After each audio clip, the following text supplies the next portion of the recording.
Industrial revolution या औद्योगिक क्रांति का मतलब है जो मध्य युग का यूरोप था, पुनर्जागरण और धर्म सुधार से पहले वाला, रिनेसा और रिफॉर्मेशन से पहले वाला जो यूरोप था, उसमें जो उत्पादन का या प्रोडक्शन का काम हो रहा था वो दो तरीके से हो रहा था। उत्पादन एक तो घरेलू उत्पादन हो रहा था, मतलब कोटेज इंडस्ट्री थी, छोटे छोटे मशीन का कोई काम नहीं था, या पावर के रूप में पानी को वो काम में ले रहे थे। ठीक है। और इसमें चेंज क्या आया, इसमें चेंज ये आया कि अब 1750 के बाद घरेलू जो उद्योग थे उसका स्थान किसने ले लिया, कारखानों ने उसका स्थान ले लिया। और जो जल से जो चला रहे थे अपना, जल से क्या चलता है, छोटी मोटी चीजें चलती है ना, पानी की शक्ति से, बहते हुए पानी से कुछ ना कुछ चला रहे, जैसे पवन चक्की चला ली छोटी, कोई और आटा पीसने की मशीन चला ली, लेकिन अब वो स्टीम का यूज लेने लग गए। ये दो चेंज हुए। तो अगर पूछे औद्योगिक क्रांति क्या है, तो देखो, औद्योगिक क्रांति का मतलब है जो मध्य युग का यूरोप था, मध्य युग का यूरोप मतलब 16वीं शताब्दी से पहले का, वो क्या कर रहा था, एक तो घरेलू उद्योग थे उसके पास,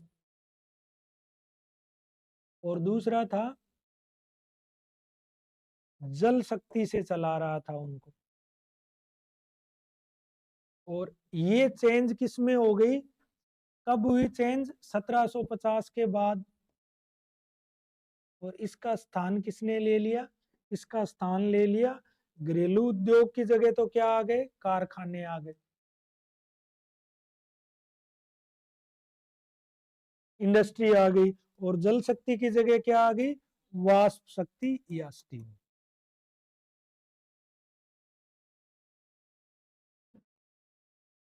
अब अपन इंडस्ट्रियल रिवोल्यूशन की प्रॉपर डेफिनेशन देंगे। तीन हिस्टोरियन की सुंदर डेफिनेशन है। एक तो मैडम है LCA नोल्स, ठीक है, ब्रिटिश हिस्टोरियन है। एक ब्रिटिश हिस्टोरियन ही है साउथगेट, उनकी देंगे।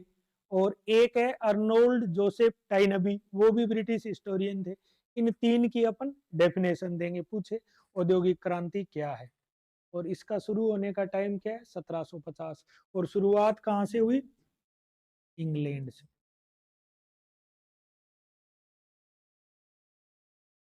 ठीक है। अब अब इस इंडस्ट्रियल रिवॉल्यूशन शब्द का प्रयोग किसने किया, क्रांति, कोई चीज क्रांति कब होती है, जब वो जो चेंजेस होते हैं वो ड्रास्टिक होते हैं, है ना। कोई भी परिवर्तन को औद्योगिक क्रांति क्यों कहा है, क्योंकि सारे के सारे तरीके बदल गए थे। तो औद्योगिक क्रांति शब्द का प्रयोग किसने किया पहले,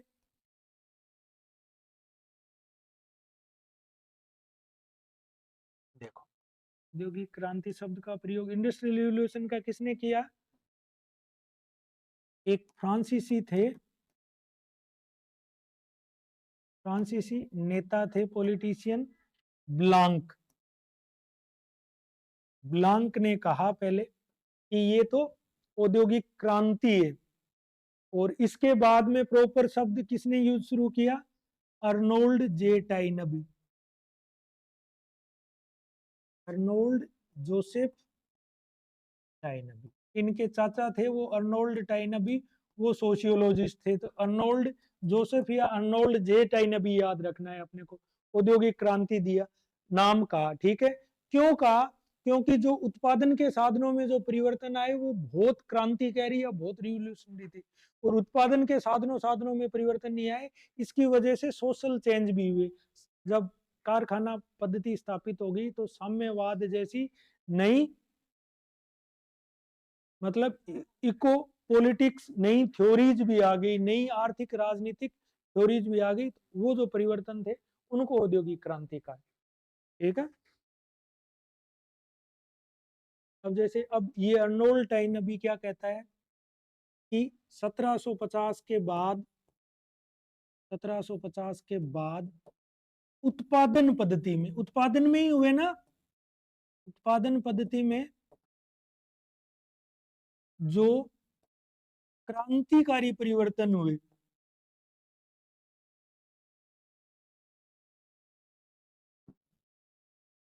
वे इतने तीव्र और व्यापक थे, इतने तीव्र और व्यापक थे कि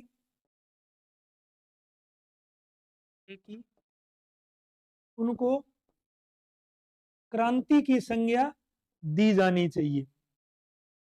ठीक है, एक तो सडन चेंजेस आए सोसाइटी में, सारा प्रोडक्शन का और हर चीज का तरीका बदल गया, सोसाइटी चेंज हो गई बिल्कुल ही।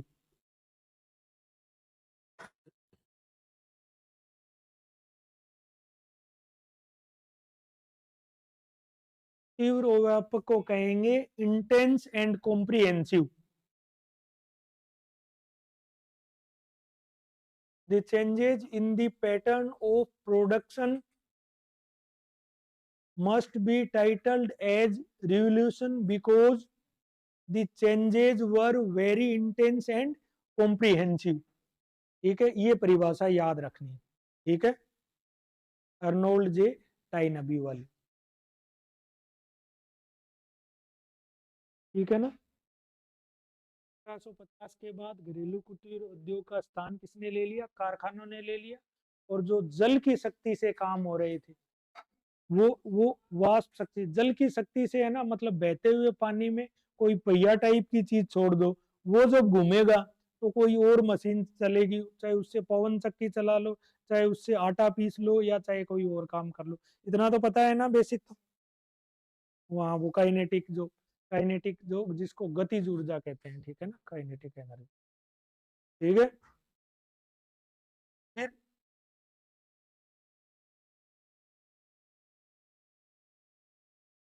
ये लुई ब्लांक ने पहली बार यूज किया और अर्नोल्ड जे टाइनबी ने इसको औद्योगिक क्रांति कहा है। अब जो एलसीए नोल्स हैं वो क्या कहते हैं?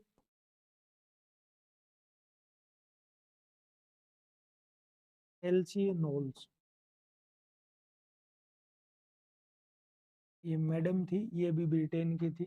ये कहते हैं औद्योगिक क्रांति ने, देखो औद्योगिक क्रांति ने निम्न निम्न 6 परिवर्तन किए जिनको निम्न प्रकार से वर्गीकृत किया जा सकता है।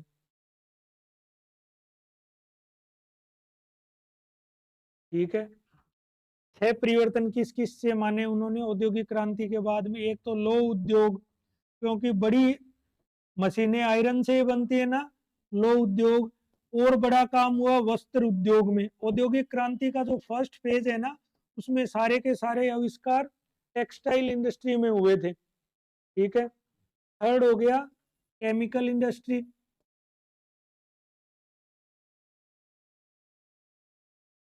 चौथा हो गया परिवहन के साधनों में, क्योंकि ये जो आधुनिक सड़क बनना और ये सारे काम, स्टीम वाले जहाज बनना, इससे पहले पाल वाले जहाज बन रहे थे।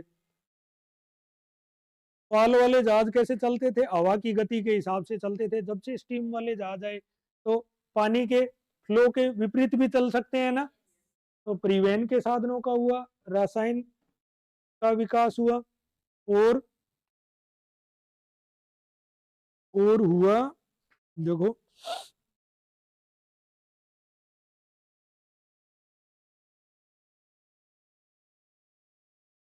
कोयले की खानों का,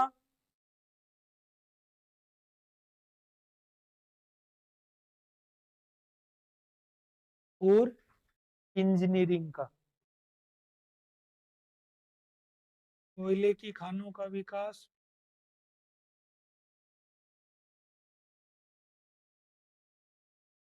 और किसका हुआ? इंजीनियरिंग का। अब अगर औद्योगिक क्रांति क्या है, इसकी डेफिनेशन आती है तो अर्नोल्ड जे टाइनबी लिखना है और ये एलसीए नॉल्स लिखना है। आरएस की जो छोटी वाली गाइड्स हैं उनमें ये परिभाषाएं नहीं है, तो अपने को ये लिखना है कि इसमें ये लिखना है एलसीए नॉल्स ने औद्योगिक परिवर्तनों को निम्न 6 तरीके से वर्गीकृत किया है ना। the changes in the industrial production system was classified in 6 sectors by LCA Knowles। ठीक है, ये था कि लौह उद्योग। देखो अब इसमें से कोई समझने की बात है, मतलब लोहे को गलाने के लिए क्या चाहिए? कोयला चाहिए। लोहे से ही बड़ी मशीनरी बनेगी ना, भाप वाली चीज लोहे की बनी होती होगी, आयरन की। फिर एक इसमें बहुत ज्यादा काम हुआ, वस्त्र उद्योग पे बहुत काम हुआ। पहले परंपरागत चरखे से बना रहे थे, तो कोई तो फ्लाइंग स्टल लेके आया जिससे एक साथ खूब सारे धागे काटे जाते थे। फिर आर्कराइट था, वो 1769 में उसने वाटर फ्रेम बना दिया, मतलब पानी से चलने वाला हथकरघा जो खूब सारे कपड़े बना सके। फिर कोई स्पिनिंग जेनी बना रहा है, कोई मतलब कार्टराइट ने स्पिनिंग व्हील बना रहा है। तो मतलब वस्त्र उद्योग में आया। और केमिकल इंडस्ट्री हुई, ट्रांसपोर्टेशन के साधन विकसित हुए, क्योंकि कच्चा माल दूर दूर के बाजारों से लाना था और तैयार माल पहुंचाना था। अब ये औद्योगिक क्रांति सबसे पहले कहाँ हुई? इंग्लैंड में। लिखो, सबसे पहले कहाँ हुई? इंग्लैंड में।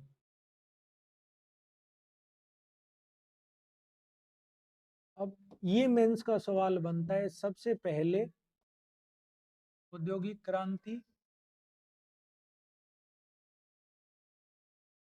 हुई इंग्लैंड में, और कब हुई?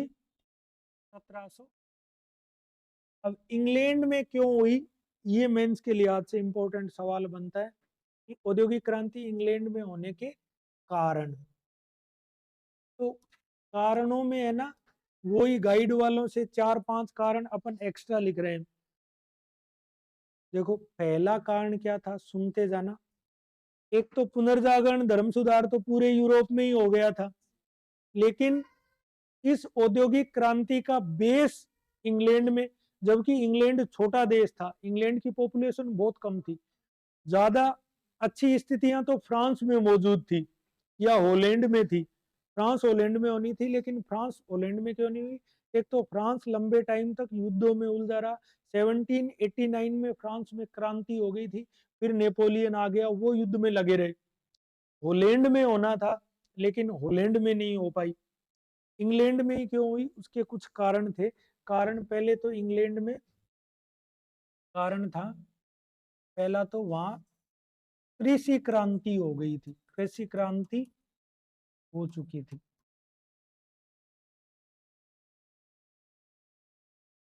अब एग्रीकल्चरल रिवॉल्यूशन में क्या हुआ कि वहां 1750 से पहले पहले क्या काम हो गए थे?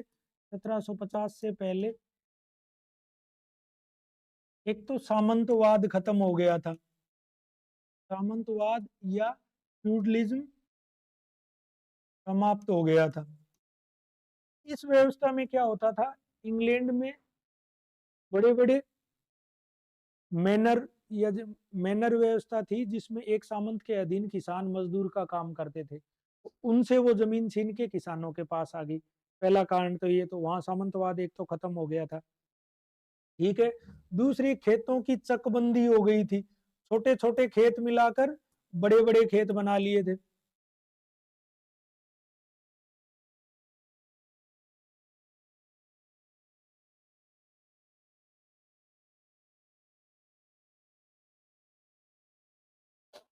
प्लस देखो, 1750 से पहले है ना, इंग्लैंड में खेती में टेक्नोलॉजी आ गई थी। जैसे फसलों को बदल बदल के बोना, या बड़े हल का निर्माण करना, या रासायनिक खाद बना लेना, ये सारे काम वो कर चुके थे। तो खेती में किसका यूज होने लग गया था? तकनीक का यूज होने लग गया है ना, 1750 से पहले इंग्लैंड में कृषि में तकनीक का व्यापक प्रयोग हो रहा था। अब इन सारी चीजों ने मिलके क्या किया, खेती वाली क्रांति किधर लेके गई? खेती वाली क्रांति किधर लेके जाएगी कि इन दोनों कारणों ने मिलके, खेती वाली क्रांति ये थी, इसने औद्योगिक क्रांति शुरू होने से पहले उसके लिए आधार निर्मित कर दिया। अब खेती जब अच्छी होगी, लोगों के पास धन होगा, तो इसने औद्योगिक क्रांति से पहले इंग्लैंड में एक बेस बना दिया था कि रिवोल्यूशन हो सके, क्योंकि किसानों के पास धन था, प्लस खेतों वाला कच्चा माल भी था, है ना। तो औद्योगिक क्रांति के लिए, औद्योगिक क्रांति के लिए आधार बनाया, औद्योगिक क्रांति के लिए आधार बनाया। इसने एक बेस का काम किया, इंडस्ट्री को कच्चा माल उपलब्ध करवाया।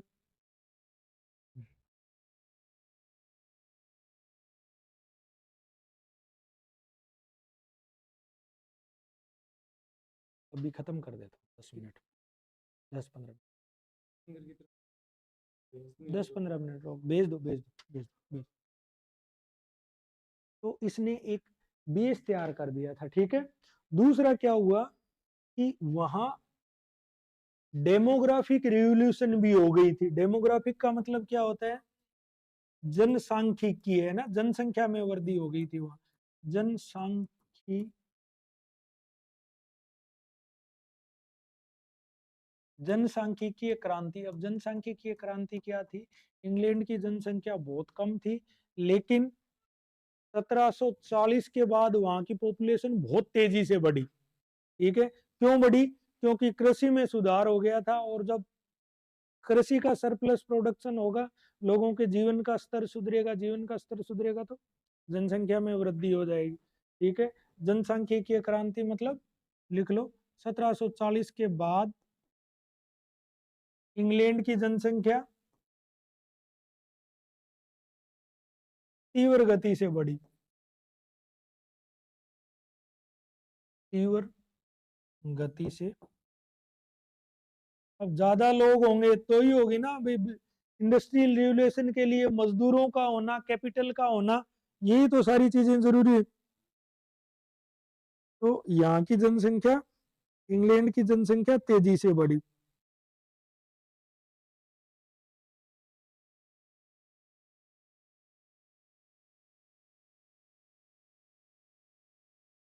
दो काम और हो गए थे, एक हो गई थी व्यवसायिक क्रांति।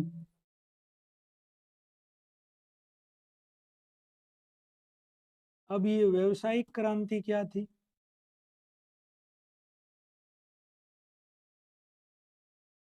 बिजनेस रिवोल्यूशन क्या हुआ कि जो ये खेती की स्थिति अच्छी हुई, प्लस वाणिज्यवाद चला था इससे जस्ट पहले 16वीं से 18वीं शताब्दी में, उस दौरान इंग्लैंड में एक मध्यम वर्ग खड़ा हो गया, जिसके पास धन था, और वो उस धन को कहाँ लगाना चाहता था, उद्योग धंधों में लगाना चाहता था।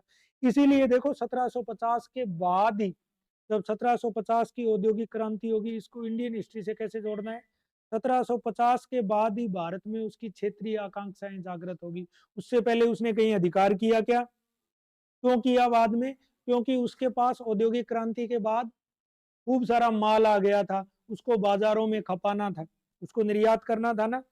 तो एक तो कृषि की क्रांति ने, दूसरा प्लस वाणिज्यवाद का दौर चला था 16वीं से 18वीं शताब्दी। इंग्लैंड के पास बहुत धन था, और एक धनी वर्ग तैयार हो गया था जो उद्योग धंधे में पैसे लगा सकता था। अपने यहाँ मैन्युफैक्चरिंग सेक्टर डेवलप क्यों नहीं हो रहा है, इसलिए नहीं हो रहा, लोगों के पास धन नहीं है पर्याप्त। पर्याप्त अगर धन होता तो बहुत सारे लोग, फिर सारे लोग यूपीएससी की तैयारी थोड़ी ना करेंगे। मान लो अपने यहाँ गवर्नमेंट की पॉलिसीज ऐसी हो जाए, जब जो कोई आदमी इंडस्ट्री लगा रहा है उसको खूब सारी छूट मिले, उसको सब्सिडी मिले, उसको निर्यात के लिए बाजार बन जाए, कौन यूपीएससी की तैयारी करेगा। सब इंडस्ट्री लगाएंगे, लेकिन अभी इंडस्ट्री लगाना बहुत मुश्किल है, पता है ना। तो यहाँ व्यवसायिक क्रांति क्या हुई, देखो, कृषि क्रांति प्लस वाणिज्यवाद जो दौर चला था, जिसमें सारे देश व्यापार कर रहे थे, 16 टू 18 सेंचुरी चला था ये। इससे क्या हो गया था, धनी वर्ग बन गया था, और वो धनी वर्ग क्या करता था, एक धनी वर्ग तैयार हो चुका था, और ये धनी वर्ग पैसे लगाने में सक्षम था। व्यवसायी को कर दो बिजनेस रिवोल्यूशन, है ना, राइज ऑफ कैपिटलिस्ट क्लास या राइज ऑफ कैपिटल क्लास। ये वाले लिखने हैं ना, ये गाइड में नहीं मिलेंगे, थोड़े लेवल के इसमें। व्यवसायिक क्रांति हो गई थी, अंतिम इंग्लैंड में क्या हो गई थी, परिवहन क्रांति हो गई थी, परिवहन क्रांति। परिवहन का मतलब 1750 से पहले स्थल मार्ग प्रॉपर रूप से विकसित हो चुके थे, ठीक है। तो एक तो ये 4 क्रांतियां थी, ये बेस बनी, और बहुत सारे कारण थे, देखो और बहुत सारे कारण मैं बताता हूँ और क्या क्या थे। एक तो ये हो गया। और कारणों में क्या था, और कारणों में सबसे पहले और क्या चाहिए क्रांति के लिए, जैसे इंडस्ट्रियल रिवोल्यूशन के लिए जो सबसे इंपॉर्टेंट है लोहा और कोयला। तो इंग्लैंड में लोहा और कोयला प्रचुर मात्रा में था एक तो, और वो खाने दोनों पास पास थी। लोहे को स्मेल्ट कैसे करोगे, पिघलाओगे कैसे, कोयले से। तो लोहे और कोयले की खाने पास पास थी। तो इंग्लैंड में लोहे व कोयले की खाने, लोहे व कोयले की खाने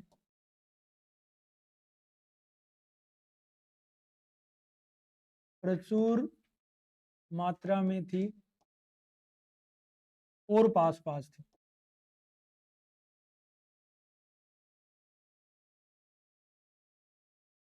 ठीक है। एक है ना, एक बड़ा कारण और मैं बताता हूँ। देखो, इंडस्ट्री के लिए मानते हो क्या स्टेबल गवर्नमेंट का होना जरूरी है।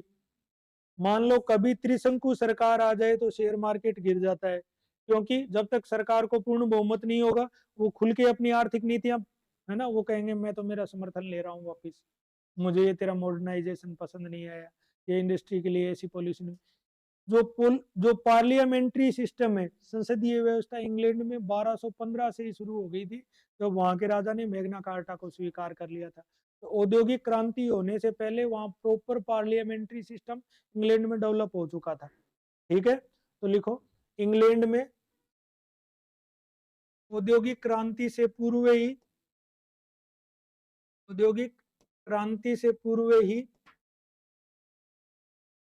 संसदीय सरकार की स्थापना हो चुकी थी, संसदीय सरकार की स्थापना हो चुकी थी,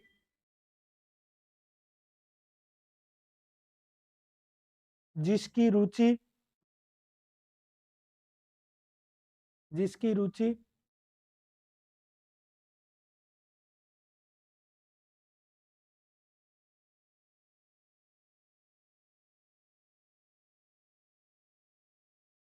जिसकी रुचि औद्योगिक क्रांति में थी। ठीक है, इंपॉर्टेंट कारण हो गया।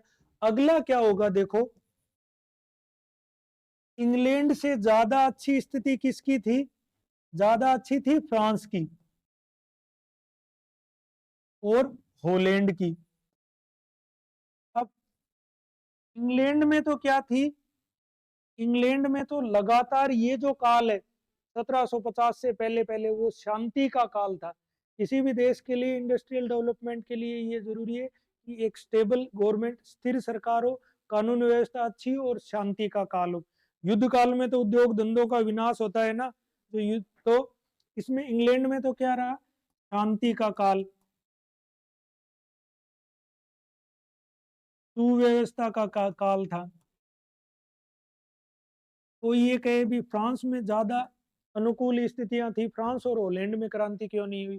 तो फ्रांस तो क्या हुआ है, इंग्लैंड के साथ युद्ध में उलझ गया 100 साल तक के लिए। तो इंग्लैंड ने अपना नुकसान नहीं किया, इन युद्धों का फायदा उठाया और फ्रांस में कच्चा माल निर्यात किया। तो फ्रांस प्लस, फ्रांस में 1789 में खुद के भी क्रांति हो गई थी, 1789 में फ्रांसीसी क्रांति हो गई थी।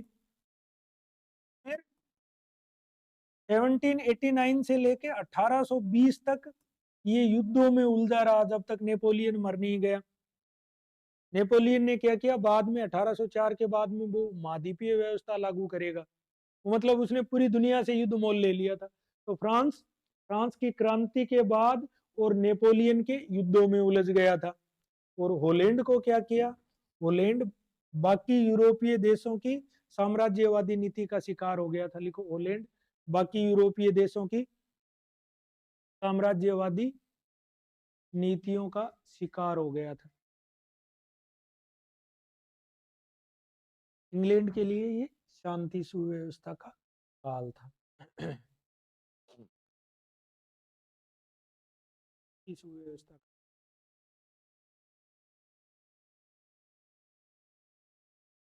कहाँ अटकी गाड़ी बताओ। देखो, Holland was disturbed by the imperial powers of Europe. इसको स्पेन और जर्मनी परेशान कर रहे थे, युद्धों में उलझा रखा था। ठीक है, और फ्रांस खुद क्रांति में उलझा हुआ था। तो अब अनुकूल स्थितियां किसके पास बची? इंग्लैंड के पास बची। और औद्योगिक क्रांति होने का क्या कारण था? इंग्लैंड का, इंग्लैंड के पास बहुत बड़े बड़े उपनिवेश थे ना भाई। क्रांति कर लेगा औद्योगिक उत्पादन की, खुद की जनसंख्या छोटी सी है तो उत्पाद खपाएगा कहाँ? आज चाइना का कोई सामान नहीं खरीदे तो फिर, कोई नहीं खरीदे तो फिर उत्पादन उतना होगा क्या? उसके पास खरीदने के लिए क्या थे? उपनिवेश थे। लिखो, England have the colonies to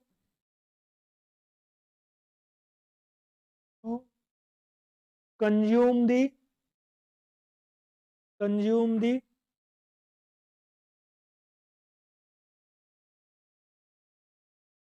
vast industrial production. तो इंग्लैंड के पास क्या थे? उपनिवेश थे। इंग्लैंड के पास उपनिवेश थे, उपनिवेश या कॉलोनीज। और उन उपनिवेशों में क्या कर रहा था? कच्चा माल खपा रहा था। ठीक है, उन उपनिवेशों में इंग्लैंड अपने कच्चे माल की खपत कर रहा था। एक और जरूरी कारण देखो, यहाँ भारतीय इतिहास से जुड़ेंगे। कुछ इतिहासकार जैसे भारत में साम्यवादी या कम्युनिस्ट इतिहासकार हैं, उनमें सबसे आगे है रजनी पामदत्त।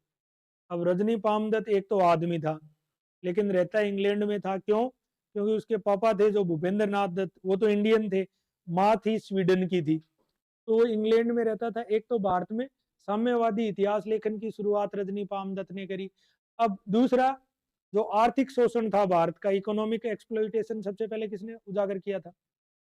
रजनी पामदत्त ने किया। किताब का क्या नाम था? India today. तो रजनी पामदत्त क्या कहता है अपनी इंडिया टुडे में? किताब है इंडिया टुडे। इसमें रजनी पामदत्त ये कहता है कि इंग्लैंड ने भारत के शोषण से इतना धन इकट्ठा कर लिया था कि उसके लिए औद्योगिक क्रांति संभव हो पाई। अब ये बात लिखोगे तो बहुत अच्छा लगेगा, है ना? लिखो, इंग्लैंड ने भारत के आर्थिक शोषण से, भारत के आर्थिक शोषण से इतना अधिक धन इकट्ठा कर लिया था कि, इतना अधिक धन इकट्ठा कर लिया था कि इंग्लैंड में औद्योगिक क्रांति आसान हो गई। ठीक है, इंग्लैंड में औद्योगिक क्रांति, ये बात समझ आई ना आपको? डबल मार कर रहा था। एक तो तैयार माल को कहाँ खपा रहा था? 1750 से लेके 1850 फर्स्ट फेज है इंडस्ट्रियल रिवोल्यूशन का। अब 1750 के बाद तो उसने भारत में कब्जा कर लिया था। तो उपनिवेशों से एक तो तैयार माल को भारत में खपा देता था, एक यहाँ से कच्चा माल खरीद रहा था, कच्चा माल खरीद रहा था ना सस्ते में, प्लस यहाँ से और तरीकों से भी उपहार के रूप में वो ईस्ट इंडिया कंपनी के खुद लोग निजी व्यापार करते थे उस फॉर्म में पैसे लेके ही जा रहा था। इतना सारा धन मिल जाए तो फिर औद्योगिक क्रांति हो ही जाएगी। तो रजनी पाम क्या कहता है कि भारत का जो आर्थिक शोषण हुआ उसने एक आधार तैयार किया इंग्लैंड में औद्योगिक क्रांति के लिए। बढ़िया बात है ना? और क्या क्या कारण थे?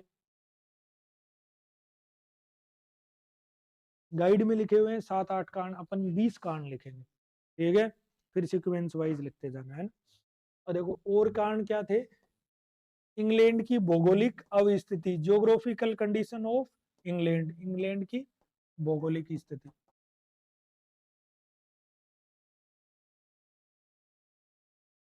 अब भौगोलिक स्थिति कैसे मायने रखती है? चारों तरफ से समुद्र से घिरा हुआ है, तो जो लैंडलॉक्ड, नहीं एक तो वो हो गया, सी रूट्स पे भी आएंगे। जो लैंडलॉक्ड देश होते हैं ना, वहाँ इन्वेजन या आक्रमण की संभावनाएं ज्यादा होती हैं। और चारों तरफ से समुद्र से घिरा हुआ है तो जोर आता है। प्लस इसकी खुद की नेवल पावर ये इतनी स्ट्रांग थी कि पूछो मत। तो लिखो, इंग्लैंड चारों तरफ से समुद्र से घिरा हुआ है, इसलिए बाह्य आक्रमणों से यह सुरक्षित रहा। बाहरी आक्रमणों से ये सुरक्षित रहा। प्लस प्लस हाथ में क्या हुआ, इसी स्थिति ने क्या किया कि इसका जो समुद्री व्यापार है उसको आसान बना दिया ना, बना दिया ना। लिखो तो साथ ही इंग्लैंड की सामुद्रिक अवस्थिति ने उसे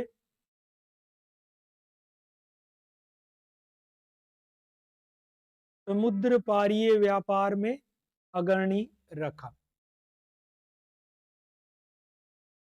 geographical location of England enabled him to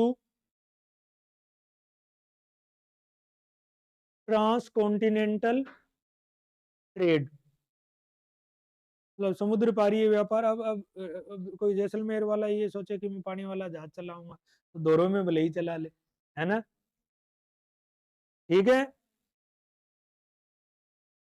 ये भी हुआ। प्लस देखो इधर देखो मेरी तरफ, 1857 की क्रांति जब हम पढ़ रहे थे, सुनना मेरी बात पूरी, 1857 की क्रांति में अगर भारतीय सारे राजा एक हो जाते, ग्वालियर के सिंधिया भी अंग्रेजों की मदद नहीं करते, पंजाब वाले भी मदद नहीं करते, राजस्थान में भी कुछ लोगों ने मदद करी थी वो भी नहीं करते, अगर अंग्रेजों को यहाँ से निकाल देते तो वो समुद्र शक्ति इतनी जबरदस्त थी उनकी, नेवल पावर, क्योंकि फ्रांस को भी अगर हराया तो उन्होंने इसलिए हराया, सेकंड वर्ल्ड वार तक इंग्लैंड की नौसेना शक्ति का लोहा मानती थी पूरी दुनिया, क्योंकि वो तो समुद्र में ही रहने वाले थे, तो उसकी नेवल पावर बहुत स्ट्रांग थी, तो उसने नेवल पावर की वजह से एक तो व्यापार में लीड ले ली, बाहर जैसे कॉलोनीज थे, दूसरे समुद्र में जितने भी युद्ध हुए उसमें उसने सबको बुरी तरीके से हराया। लिखो इंग्लैंड का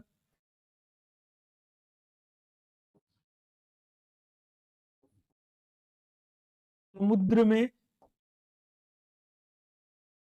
शक्तिशाली नौसेना का होना।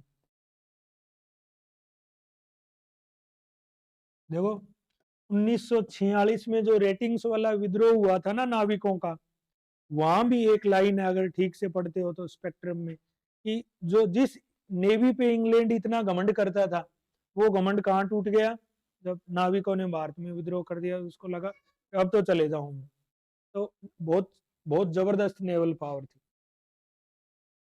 ठीक है। और क्या क्या वजह थी, और एक वजह ये थी कि यहाँ की जो सोसाइटी थी वो वो लग्जीरियस गुड्स प्रोड्यूस नहीं करती थी, जैसे फ्रांसीसी सोसाइटी थी वो लग्जरी आइटम का निर्यात करते थे, ये डेली गुड्स का निर्यात करती थी। लिखो इंग्लैंड ने विलासिता की वस्तुओं का उत्पादन नहीं बढ़ाकर, विलासिता की वस्तुओं का उत्पादन नहीं बढ़ाकर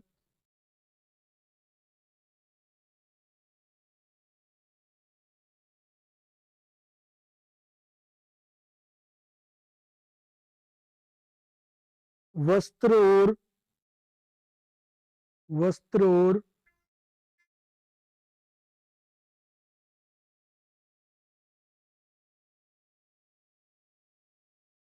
वस्त्र और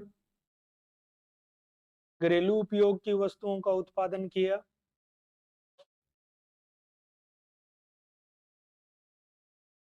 जिनका निर्यात अधिक सरल था।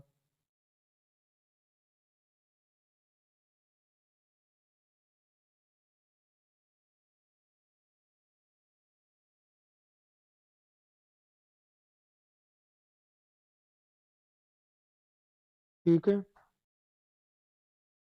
दूसरा लिखो, देखो ये हो गया।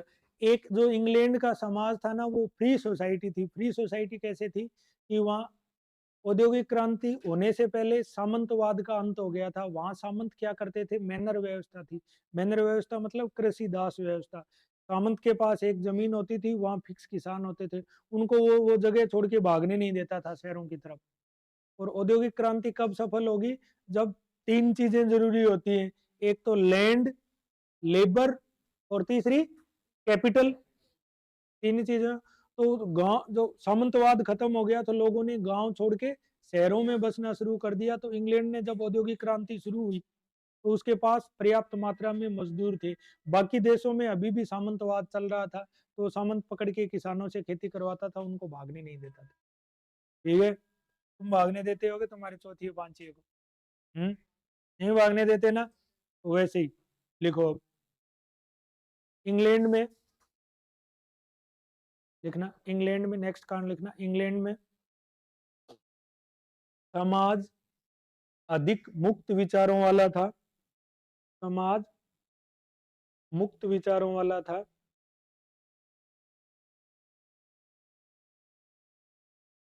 जिसमें जिसमें अंतवाद का अंत हो चुका था, अंत हो चुका था। लोगों ने वैज्ञानिक खोजों और उद्योग धंधों की प्रगति में अधिक रुचि ली। ठीक है, सामंती समाज जो होता है वहां कभी चेंज नहीं होता। सामंत को फ्री के नौकर मिले हुए थे, वो क्यों इंडस्ट्रियल रिवॉल्यूशन होने देंगे, है ना। देखो देखो, इंग्लैंड का समाज एक मुक्त समाज था जहां सामंतवाद का अंत हो चुका था। तो इंग्लैंड के लोगों ने वैज्ञानिक खोजों और औद्योगिक प्रगति में अधिक रुचि ली। एक देखो, अगर और ज्यादा छोटे कारणों की तरफ जाए, एक अगला लिखना, मेजर कारण ये था, इंग्लैंड में बैंकिंग व्यवस्था का विकास हो चुका था। इंग्लैंड में बैंकिंग व्यवस्था का विकास औद्योगिक क्रांति से पूर्व हो चुका था। Banking development of banking system which required to finance the industrial purposes. अगर बड़े बड़े बैंक नहीं होंगे तो कैसे मतलब उद्योग धंधे लग ही नहीं सकते ना। लिखो, इंग्लैंड में बैंकिंग प्रणाली का विकास हो चुका था जिसने नए उद्योग धंधों के लिए वित्त की व्यवस्था करी। फाइनेंसिंग तो वही करेगा, है ना। और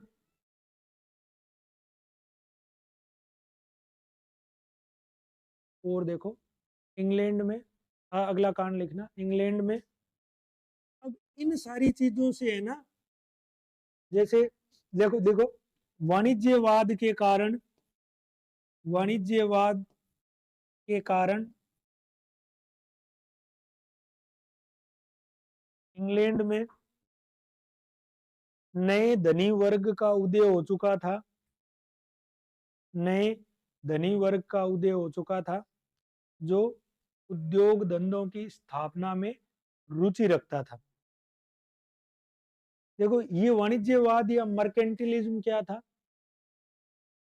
mercantilism enable the rise of capital class in England. देखो, वाणिज्यवाद क्या था, 16वीं से 18वीं शताब्दी के बीच में यूरोप के देशों में चला, और इसमें सारा का सारा जोर रहता था निर्यात पर।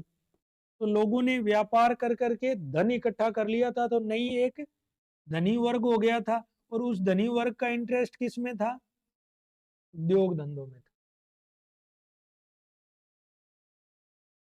और देखो देखो मेरी बात सुनो, कोई भी नया उद्योग के लिए 3 चीज मानते हैं अपन। लैंड, लैंड इंग्लैंड में अवेलेबल थी, लेबर और कैपिटल। कैपिटल धनी वर्ग था, बैंकिंग सिस्टम भी आ गया था। अब लेबर का लिखो, लिखो, इंग्लैंड में कृषि सुधार होने से, 11वां लिखना, इंग्लैंड में कृषि सुधार होने से, इसको पहले समझ लो, इंग्लैंड में क्या हुआ, कृषि सुधार हुए। अब कृषि सुधारों में क्या हुआ, कृषि सुधार में मेनली क्या होता है, नई टेक्नोलॉजी आती है, देखते जाना। अब नई तकनीक आई तो आदमी का काम कौन करने लगी, मशीन। तो आदमी या जो मजदूर थे, ये अब ये किधर बढ़े, अब खेती में इतने आदमियों की जरूरत नहीं हुई, तो ये किधर जाएंगे, शहरों की तरफ जाएंगे। ये चले गए शहरों में, तो शहरों में चले गए, तो अब औद्योगिक क्रांति के लिए लेबर मिलना आसान हो गई। प्लस क्या हुआ, एक तो कृषि में सुधार हुए, प्लस एक जैसे प्लेग का रोग फैला था इंग्लैंड में 1750 के आसपास, गांव में बहुत लोग जब मरने लग गए, तो वो गांव छोड़ छोड़ के किधर चले गए, शहरों की ओर चले गए। तो इसको ब्लैक डेथ वो बोलते हैं, मतलब है ना, काली मृत्यु। इंग्लैंड 1750 के आसपास इंग्लैंड के गांव में शुरू हुई, बहुत लोगों की मौत हुई, तो वो लोग गांवों को छोड़ छोड़ के शहरों की तरफ चल जाने लग गए। तो लिख लो, महामारी के कारण लोग किधर जाने लग गए, गांवों की तरफ, गांवों को छोड़कर शहरों की तरफ। इससे क्या हुआ, शहरों में अब श्रमिकों की उपलब्धता हो गई। लिखो, इसको ऐसे लिखना, लिख लो, कृषि में क्रांति होने के कारण, कृषि में क्रांति होने के कारण खेती में मशीनों का उपयोग बढ़ गया,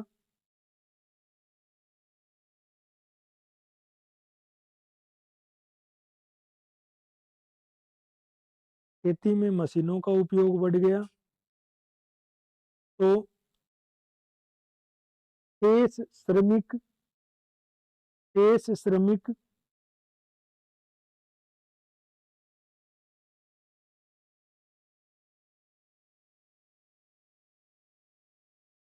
शेष श्रमिकों ने शहरों की ओर पलायन किया, और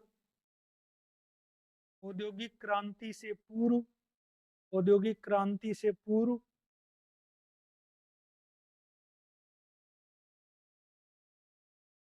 इंग्लैंड के पास सस्ते श्रमिक उपलब्ध थे।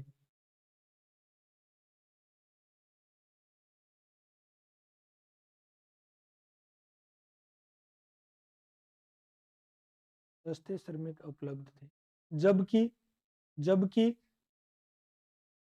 अन्य यूरोपीय देशों में, अन्य यूरोपीय देशों में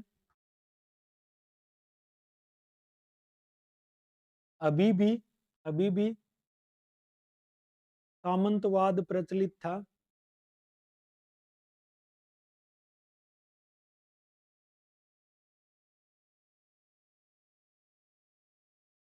जिसमें सामंतवाद प्रचलित था, जिसमें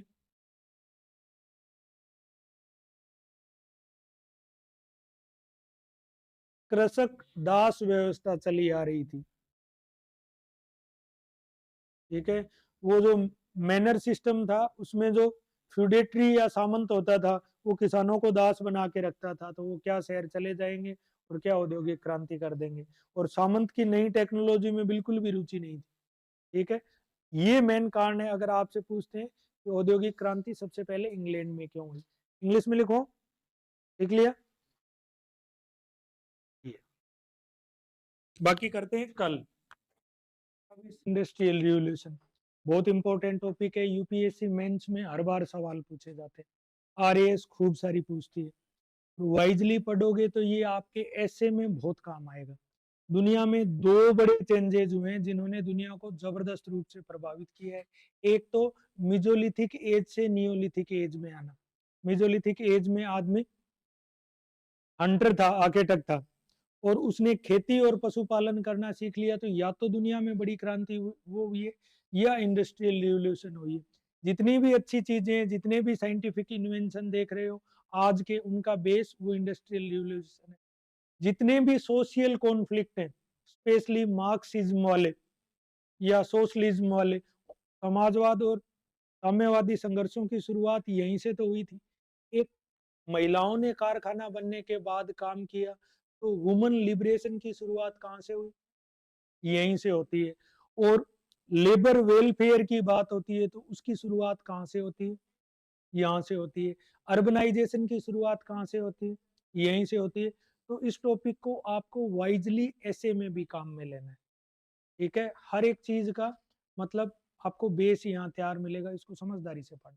सिंपल सा, इंडस्ट्रियल रिवॉल्यूशन क्या है? 1750 के बाद यूरोपियन देशों में, स्पेशली इंग्लैंड में, दो नए चेंजेज आए। एक तो घर में जो उत्पादन का या प्रोडक्शन का काम हो रहा था वो उद्योगों में होने लग गया, और उसकी जगह जल शक्ति की जगह, और जल की जगह स्टीम आ गई थी, और स्टीम को बाद में गैसोलीन या पेट्रोल डीजल ये बाद में रिप्लेस कर दिया।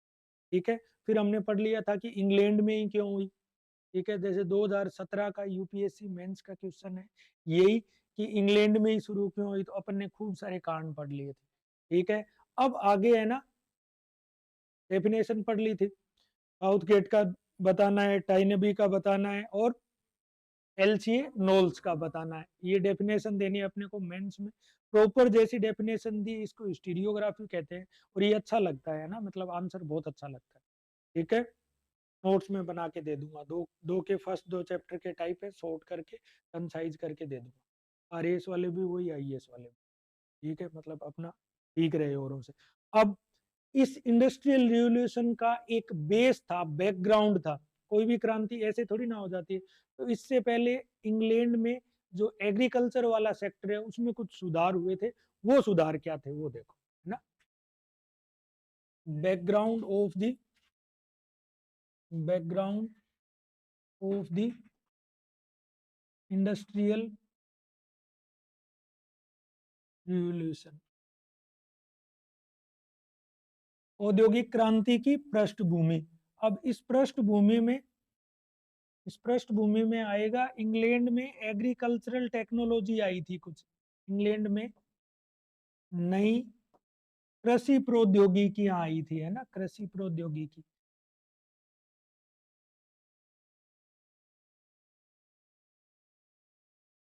ठीक है, इंग्लैंड में नई एग्रीकल्चरल टेक्नोलॉजी आई। ठीक है, और वो एग्रीकल्चरल टेक्नोलॉजी क्या थी?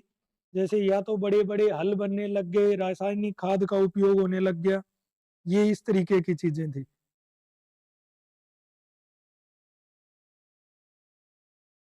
देखो,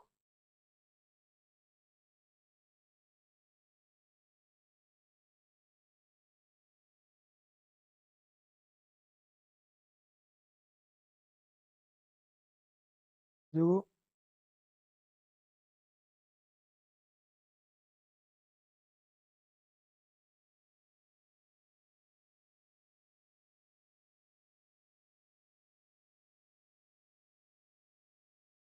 इसमें क्या हुआ कि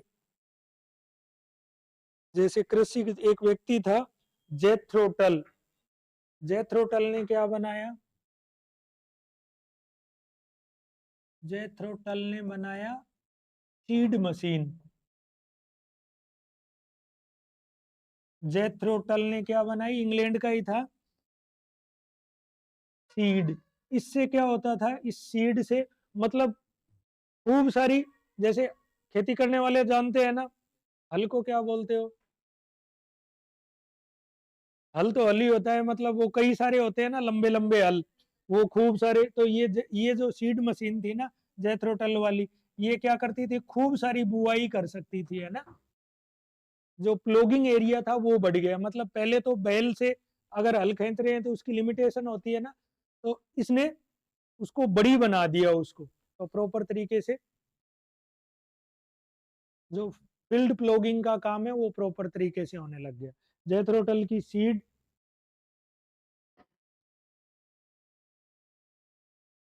ये 1750 से थे सारे के सारे।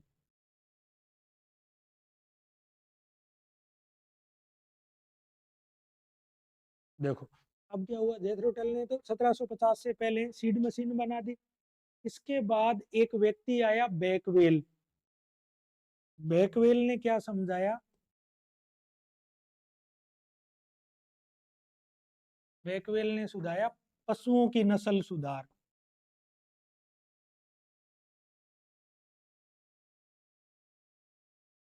जैसे ये बेसिक चीज है एनिमल हस्बेंड्री की, बेसिक चीज है ना, नस्ल सुधार को क्या कहेंगे? मतलब वो जो क्रॉस ब्रीडिंग करवाते हैं ना, वैसा कुछ था, तो इसने नस्ल सुधारने का बताया। और क्रॉस ब्रीडिंग समझते हो ना, तुम्हारे यहाँ अमेरिकन गाय और वो होलिस्टीन वो घूमती हैं, वो सारी वो क्रॉस ब्रीडिंग वाली हैं, बाहर की नस्ल है या क्रॉस ब्रीडिंग वाली। तो इसको कहते हैं क्रॉस ब्रीडिंग या नस्ल सुधार करना। बैकवेल ने ये किया। इसके बाद भेड़े क्या है, ऊन देने लगी। और ये जो है ना, पशुपालन किससे जुड़ा हुआ था, गहन कृषि से जुड़ा हुआ था। कृषि और पशुपालन तो एक ही है ना। फिर एक आदमी आया टाउनशेड। टाउनशेड ने क्या समझाया कि जो फसल है, फसलों को बदल बदल कर बोना है ना, बदल बदल कर। एक सीक्वेंस होता है ना फसलों का, खेती करते हैं वो तो जानते हैं, सीक्वेंस होता है ना। तो कई बार कोई ऐसी फसल भी होती है जिसमें खेत को खाली छोड़ना पड़ता है अगली बार। तो फसल को बोने से क्या है, इस वाली फसल के जो न्यूट्रिएंट्स हैं जमीन में, जो उर्वरक हैं, वो अगली को मिल जाएगा। तो इसने ये सिखाया। फिर एक आदमी आया आर्थर यंग। आर्थर यंग ने क्या सिखाया, वैज्ञानिक खेती की, साइंटिफिक तरीके से खेती के। ये सारे इंग्लैंड के थे। वैज्ञानिक खेती, साइंटिफिक एग्रीकल्चर। और इसने एक किताब भी लिखी अपनी, annuls on agriculture. Annuls on agriculture.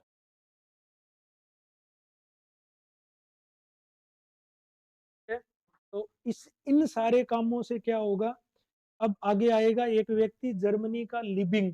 लिबिंग किसके बारे में बताएगा, रासायनिक खाद। लिबिंग क्या बताएगा, लिबिंग बताएगा रासायनिक, केमिकल फर्टिलाइजर कैसे यूज लिए जाते हैं, ये है लिबिंग। ये सारी चीजें मिला के किस ओर ले जाएंगी, एग्रीकल्चर का प्रोडक्शन बहुत बढ़ जाएगा। ठीक है, प्रोडक्शन बढ़ जाएगा तो एक लोगों के पास पैसे हो जाएंगे, और वो पैसे वो कहाँ लगाने में सक्षम हो जाएंगे, इंडस्ट्रियल इनोवेशंस के लिए, है ना। तो इन इन सभी कारकों के सामूहिक प्रभाव ने, collective effect of all these factors enabled English society to invest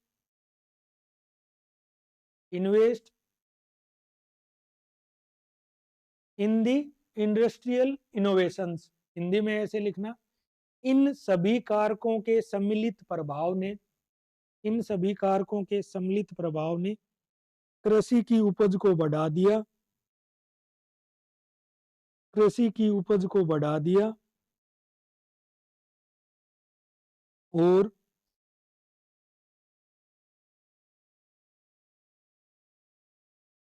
और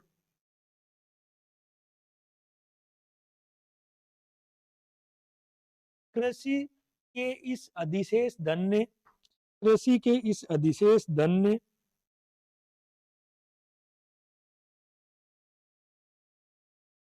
इंग्लैंड के समाज को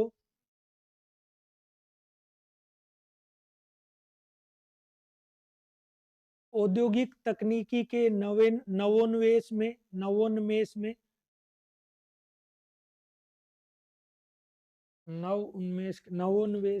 क्या होता है, नवोन्मेष,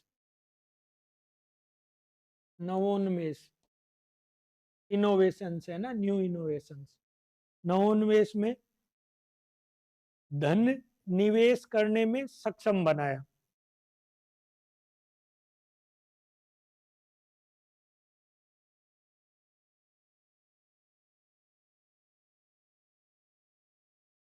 ठीक है,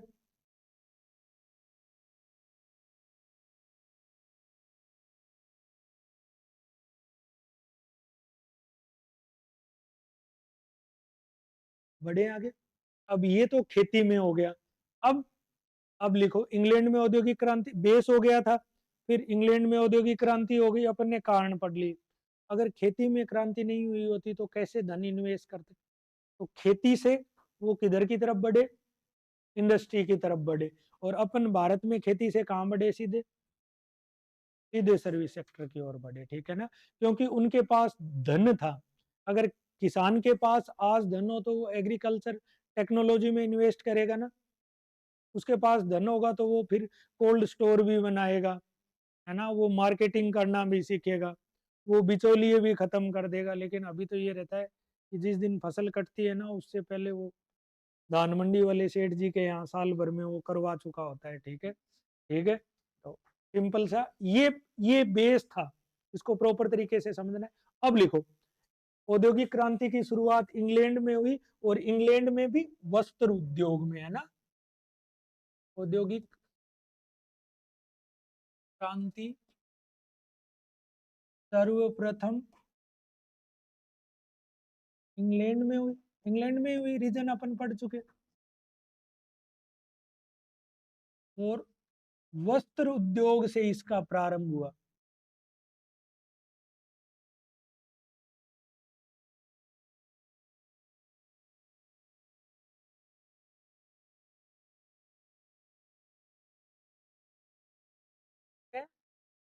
वस्त्र उद्योग से इसका प्रारंभ हुआ।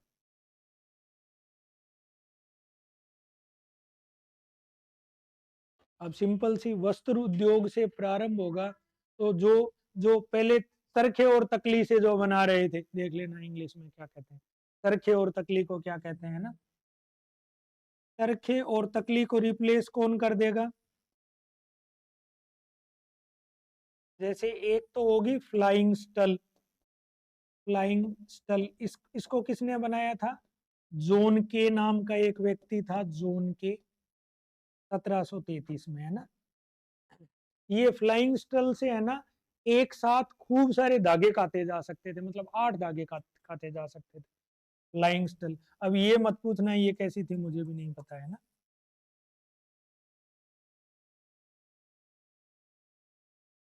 फ्लाइंग स्टल, है ना, जोन के ने बनाई।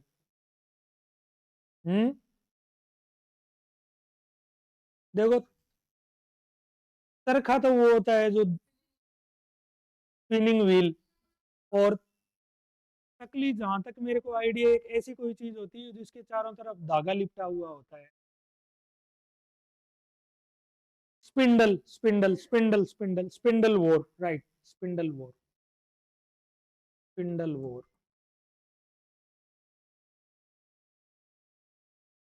स्पिंडल होर, स्पिंडल होर, ठीक है। इसके बाद में एक आदमी आए, जेम्स हारग्रीव, जेम्स हारग्रीव ने बनाई स्पिनिंग जेनी,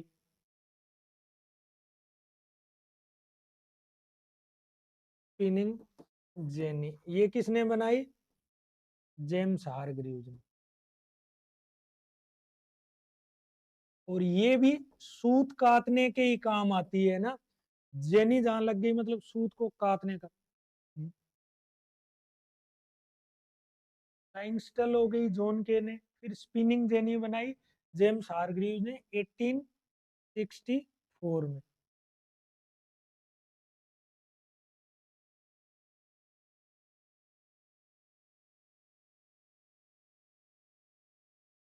फिर देखो, फिर इसके बाद है ना, आर्कराइट आएगा। आर्कराइट क्या करेगा, इस स्पिनिंग जेनी में कुछ सुधार करके और इसको बना देगा वाटर फ्रेम। वाटर फ्रेम मतलब ये जो है ना, स्पिनिंग जेनी पानी से चलने लगेगी। पानी से कैसे चलती है, जो बहता हुआ पानी है ना, इस समय इंडस्ट्री की ये लिमिटेशन थी कि नहर के पास वो बनाते थे, बिल्कुल नहर के पास चलते हुए पानी की उसको काम में लेते थे, जैसे कोई व्हील घुमा देते थे उसमें। हाँ, वो व्हील घुमा देते थे, है ना, उस व्हील से, और फिर वो करते थे। तो ये जो आर्कराइट का वाटर फ्रेम है, ये ये 17 है ना, 1769, इसको लोगों ने इतना इम्पोर्टेंट माना है कि यहाँ से इंडस्ट्रियल रिवॉल्यूशन की शुरुआत मानते हैं बहुत सारे हिस्टोरियन, है ना, जो आर्कराइट का वाटर फ्रेम है वो, ठीक है, आर्कराइट का वाटर फ्रेम, ये पानी से चलता था।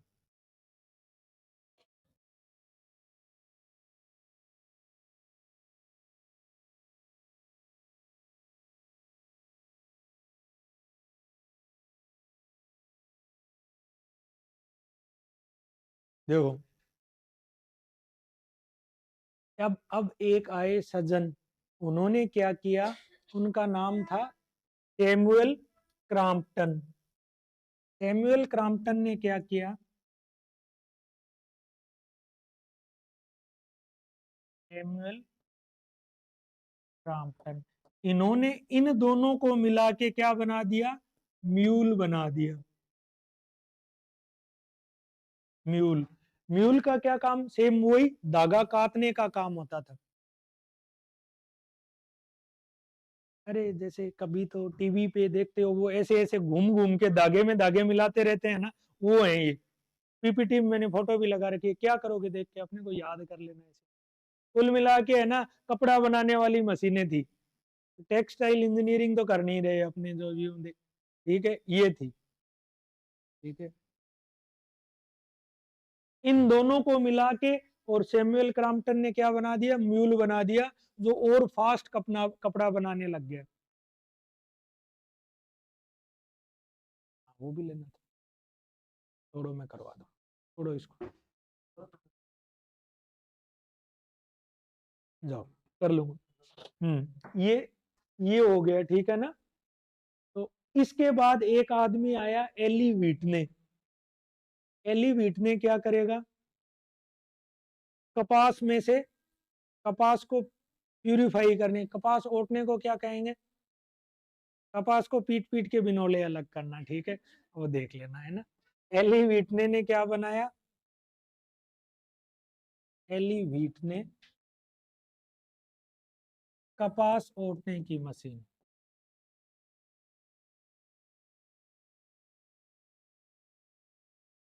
ओटने को क्या कहते हैं, देखना, वो लगे रहते हैं ना रजाई बनाने वाले, ऐसे ऐसे करके। आशिया कहाँ है, कि उससे पूछना कपास ओटना क्या होता है। देखो ओटने को क्या, कपास ओटने को देखो, कपास ओटना,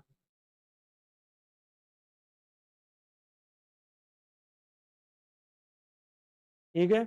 एली व्हिटने ने कपास ओटने की मशीन बना दी, और इससे इससे क्या हुआ, हम्म,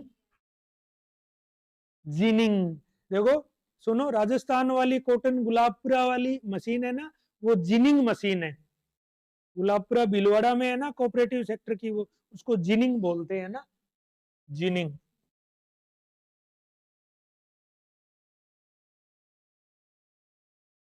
जिनिंग है ना। वीविंग बुनाई हो जाएगी, और स्पिन कताई हो जाएगी। कॉटन जिनिंग,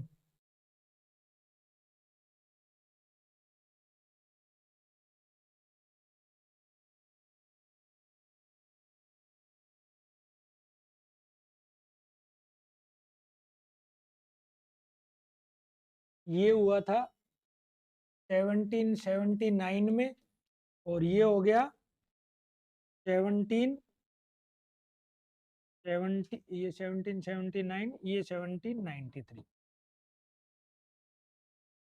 फिर एक व्यक्ति आया होवे नाम का, होवे ने क्या बना दी, सिलाई मशीन। इससे क्या हुआ, कुल मिला के लिखो, इन सभी आविष्कारों के सम्मिलित प्रभाव से इंग्लैंड के वस्त्र उद्योग में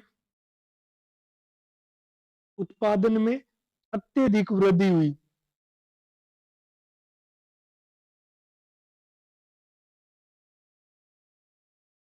अत्यधिक वृद्धि हुई, और और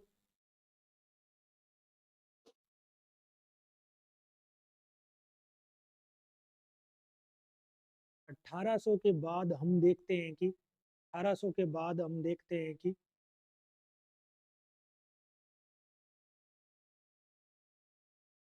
भारतीय बाजार भारतीय बाजार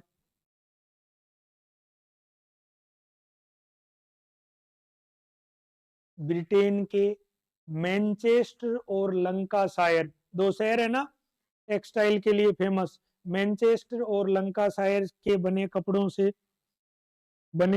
से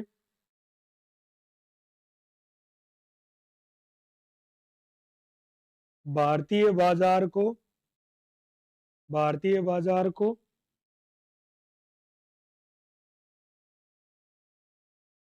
भर दिया था।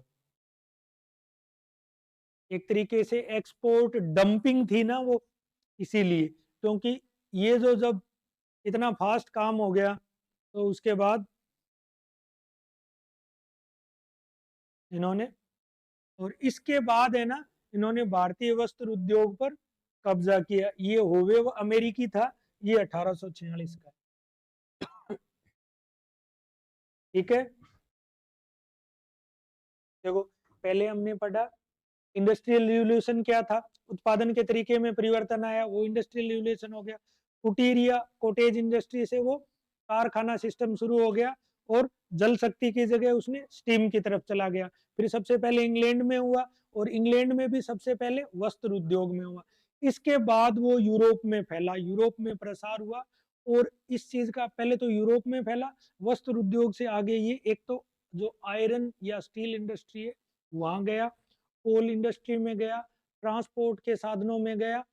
तो ये इसके आगे का विस्तार है। ठीक है, तो लिखना लिखना औद्योगिक क्रांति का प्रसार,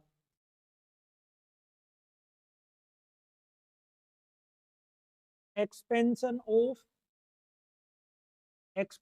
of industrial revolution in Europe.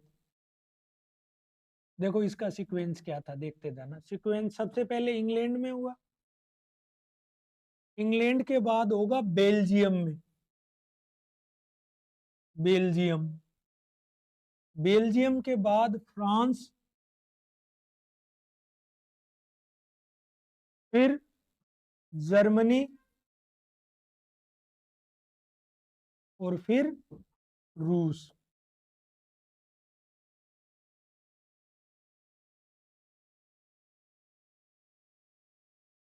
England, Belgium, France, Germany और रूस, ये सीक्वेंस है। इंग्लैंड, बेल्जियम,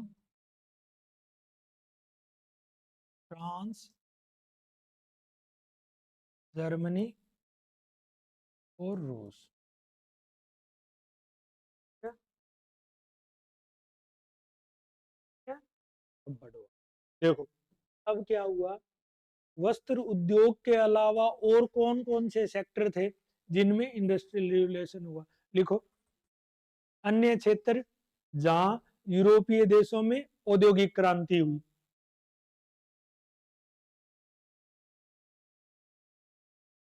तो सोच के देखो क्या क्या होंगे। हम्म, सबसे पहले तो लिखना वाष्प शक्ति या स्टीम इंजन, और इसके अलावा आयरन इंडस्ट्री या लौह उद्योग, और कोल इंडस्ट्री, और ट्रांसपोर्टेशन।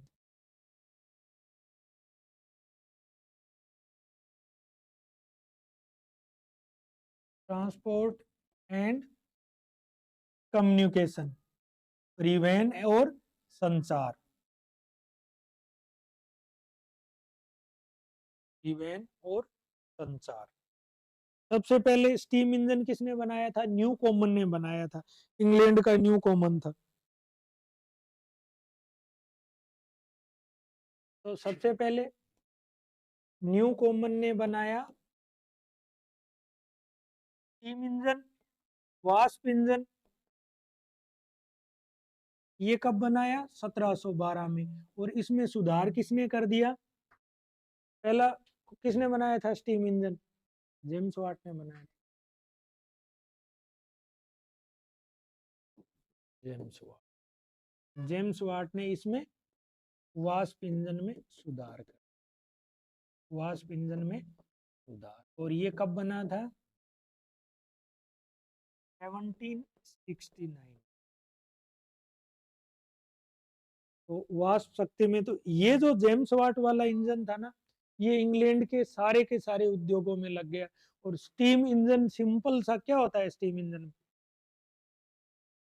छोटे थे कभी पानी वाली नाव लेके आए हो क्या? लाए हो एक कोई? देखो क्या होता है, सिंपल सा एक छोटी सी पानी की टंकी होती है, उसकी पाइप निकल के पानी में चली जाती है, और उसके नीचे छोटी सी मोमबत्ती जलाते ना, तो वो इतनी सुंदर चलती आवाज करते हुए, स्टीम बनेगी, और स्टीम वो प्रेशर करेगी आगे बढ़ाने के लिए। और जो पुरानी कोयले वाली जो चल रही थी ट्रेन, आप लोगों ने तो नहीं देखी, जैसे पहले ट्रेन में है ना, आंखों में कोयले आते थे, तो सिंपल सा वो इसी थ्योरी पे काम करती थी। फिर जोर से सीटी बजती थी, वो जो उस प्रेशर को रिलीज करते थे जोर से सीटी। ठीक है, चलो कर लेना यूट्यूब पे सर्च है। हाँ बहुत सिंपल सा है ना, घर पे भी बना सकते। ठीक है, बढ़ो आगे, लिखो। आगे लिखना, ये लो उद्योग में क्या चेंज हुए आयरन इंडस्ट्री में?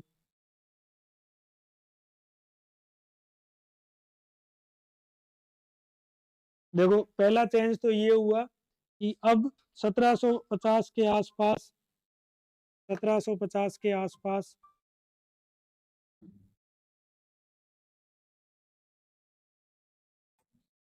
हुआ क्या, 1750 के आसपास लोगों को ये पता चल गया कि जो लकड़ी वाले कोयले की बजाय आयरन को जो प्यूरिफाई करना है, या पहले आयरन को जो स्मेल्ट करना है या पिघलाना है, वो किससे होना चाहिए? स्टोन कोक से होना चाहिए। तो लो उद्योग में क्या हुआ कि एक तो स्मेल्टिंग या लोहे को पिघलाने के लिए क्या करने लग गए, जो कोक आता है ना, या कोल का यूज करना शुरू कर दिया, जो प्रॉपर कोयला होता है उसका।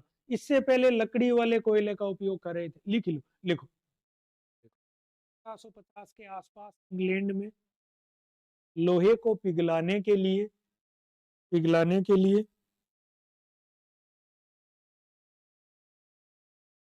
पत्थर से बना पत्थर से बना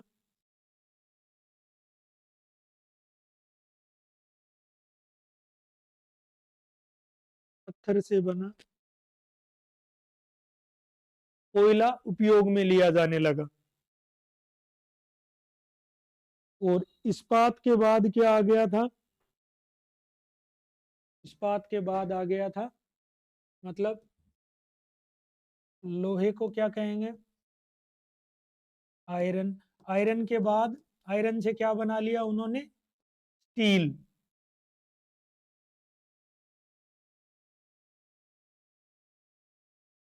ठीक है, लोहे से बाद में उन्होंने इस्पात बना लिया। इसमें कुछ चीजें मिलाते हैं ना, मैग्नीज और कार्बन वगैरह मिला के बनता है। ये इसमें क्या है, जंग नहीं लगता, और ये ज्यादा मतलब इजीली इससे मशीनरी बनाई जा सकती है। ठीक है, तो लिखो, में लिखना, एक बार इस्पात बना लेने के बाद बड़ी बड़ी मशीनों का निर्माण करना आसान हो गया।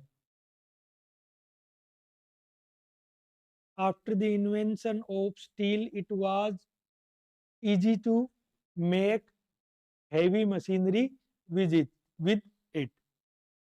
एक बार इस्पात बना लेने के बाद ये आसान हो गया कि बड़ी बड़ी मशीनों का निर्माण किया जा सके।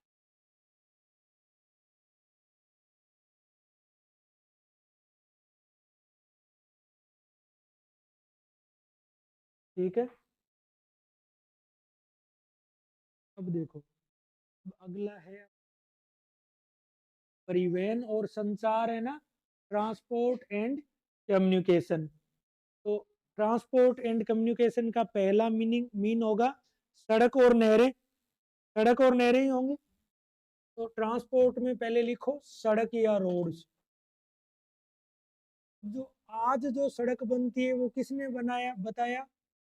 पोर्टलैंड का एक व्यक्ति था, मैकेडम। इसलिए जो आज वाली रोड्स होती है ना, इनको मैकेडमाइज रोड भी कहते हैं। इनका क्या तरीका है, पहले बड़े पत्थर बिछाओ, फिर छोटे पत्थर बिछाओ, ऊपर डामर या कोलतार बिछा दो, तो वो इस स्कॉटलैंड के मैकेडम ने समझाया था, और इसका टाइम था 1760 से लेके 1836। तो इसके बाद क्या बनने लग गई, सड़कें बनने लग गई। स्कॉटलैंड के मैकेडम ने सिखाया था। ठीक है।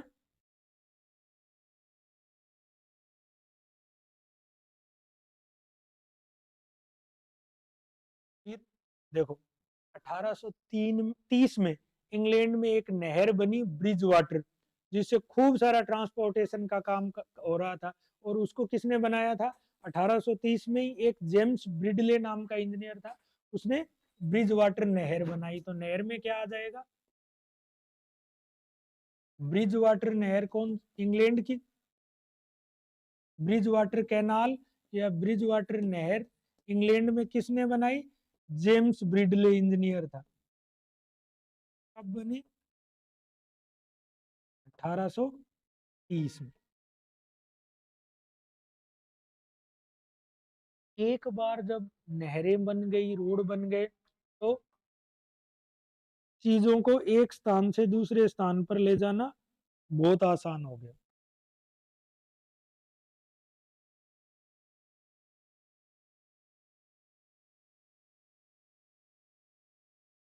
ठीक है।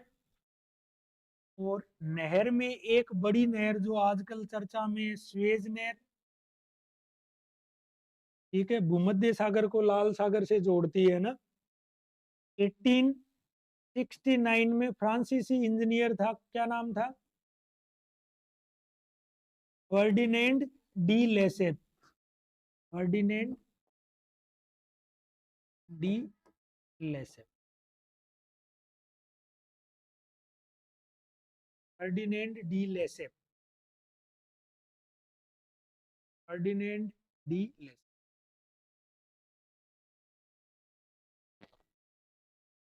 अब इससे क्या हो गया, अफ्रीका का चक्कर लगा के नहीं आना पड़ता था। ठीक है।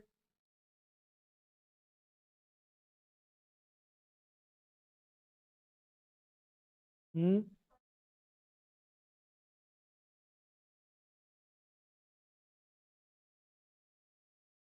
देखो,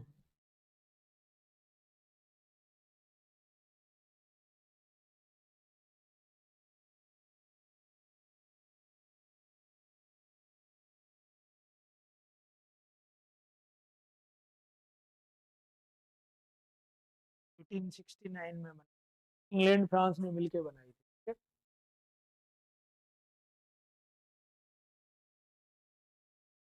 अब ये तो हो गया सड़क और नहरें। एक तो मैकेडमाइज रोड आ गई, अब कोलतार वाली रोड पक्की है ना, अगर ठेकेदार बदमाशी नहीं करे। ठीक है। पत्थर ऊपर, छोटे पत्थर ऊपर कोलतार। तो अब नहरें बन गई, एक इंग्लैंड की ब्रिज वाटर बन गई।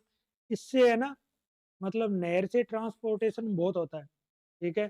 फिर जो वास्प वाली स्टीम बोट्स आ गई थी। तो अब लिखो ट्रांसपोर्टेशन में क्या क्या चेंज हुआ, परिवहन में। तो परिवहन में वास्प शक्ति चालित नौका किसने बनाई?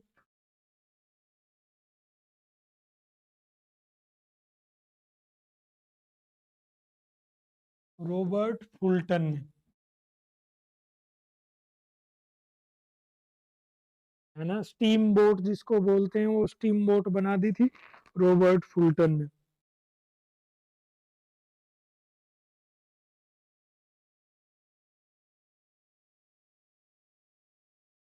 ठीक है। इस ये बनाई थी इसने 1807 में, और लोगों ने इसका खूब मजाक बनाया। कुछ कहते थे ये ब्रिज वाटर नहर में जब चलाई तो कि ये शैतान का औजार है। ठीक है। फिर अगला रेल इंजन किसने बनाया, ये तो बता दो। जॉर्ज स्टीवेंसन ने। कौन सा वाला रेल इंजन था ये? अरे स्टीम वाला था, स्टीम रेल इंजन था। पहला स्टीम वाला ही बना था। ऊपर बड़ा सा वो होता था ना, बड़ी सी चिमनी होती थी। तो वो बनाया जॉर्ज स्टीवेंसन ने 1814 में। और इसने किससे किसको जोड़ा? लिवरपूल से मैनचेस्टर को जोड़ दिया है ना। और पहले इसी इंजन की स्पीड थी 1 घंटे में 29 माइल्स निकालता था। मतलब एक एक माइल में कितने किलोमीटर होते हैं? 1.66। ये समझ लो 1 घंटे में 50 किलोमीटर का वो निकाल रहा था। तो पूरी दुनिया आश्चर्यचकित रह गई है ना। 1814 में इन्होंने बनाया। फिर लिवरपूल से मैनचेस्टर, ये दोनों के दोनों इंग्लैंड के इंडस्ट्रियल सिटी है। पहली बार रेल लाइन से कब जुड़े? 1830 में, है ना। फिर 1850 के बाद भारत में शुरू हो गया था ये काम, हो गया था ना।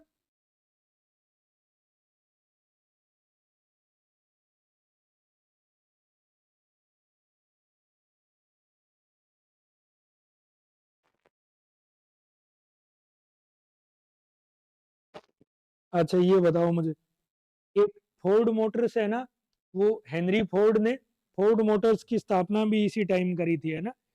बाद में क्या हुआ, ये जो ये जो चलते चलते ये जो इंजन्स हैं सारे के सारे, इंजन्स में 1880 के बाद क्या यूज होने लग जाएगा? पेट्रोल डीजल को वहां क्या बोलते हैं, यूएसए कनाडा कोई भी जाता है तो गैस डालना बोलते हैं ना। पेट्रोल पंप नहीं बोलते, वो गैस स्टेशन बोलते हैं, वो गैसोलीन बोलते हैं। तो मतलब 1880 के बाद गैसोलीन या पेट्रोल डीजल वाले इंजन आ गए थे।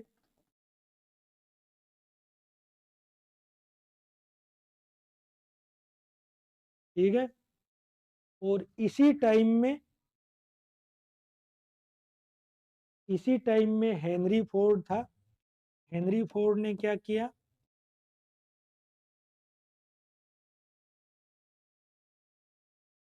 गैसोलीन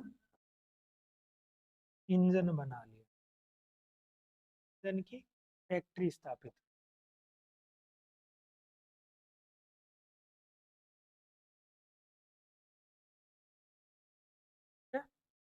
इस समय में इन्होंने फैक्ट्री स्थापित।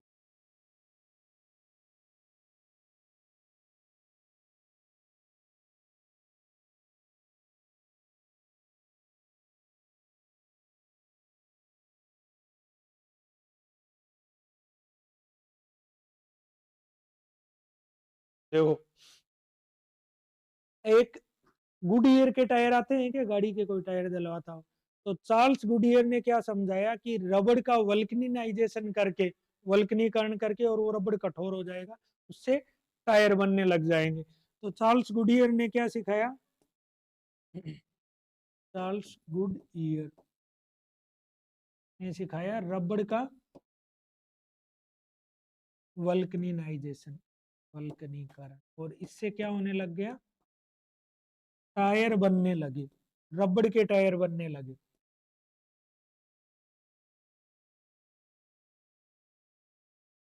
ठीक है, रबड़ के टायर बनने लगे। अब इसमें एक लाइन लिखना,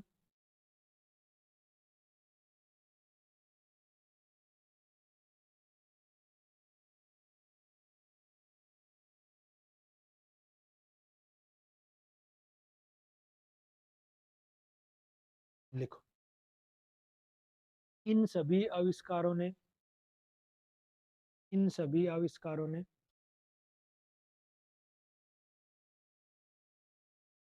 दूरस्थ स्थानों से कच्चे माल की प्राप्ति और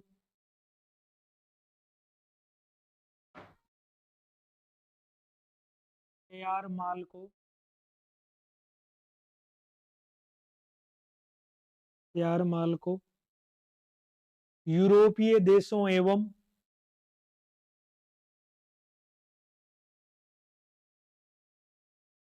एशिया व अफ्रीका तक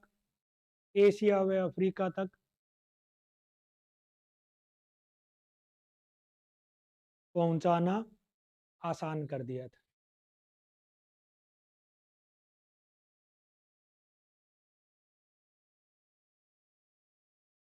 ठीक है,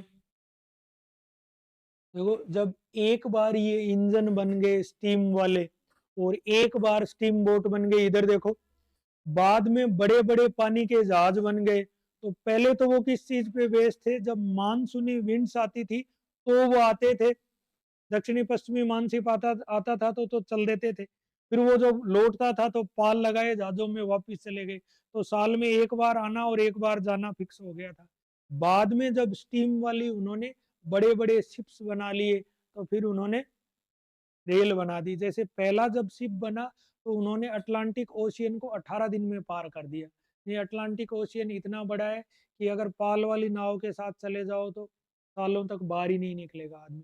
इन्होंने उससे 18 दिनों में पार कर दिया। वो नए नए जैसे पुरानी चीज की जगह प्रोपेलर आ गए थे जो पानी में घूमते हैं, ठीक है, वो देख लेना यूट्यूब पे, है ना। कुल मिला के इनकी एक तो जो यूरोपीय बाजार थे उन तक पहुंच आसान हो गई कच्चा माल उठाने के लिए और तैयार माल को करने के लिए।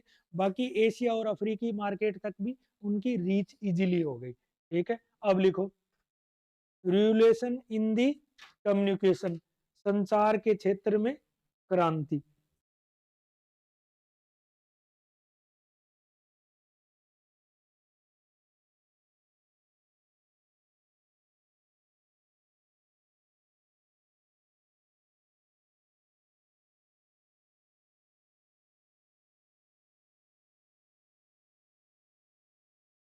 संचार के क्षेत्र में क्या क्रांति हुई कि रिवोल्यूशन इन द कम्युनिकेशन।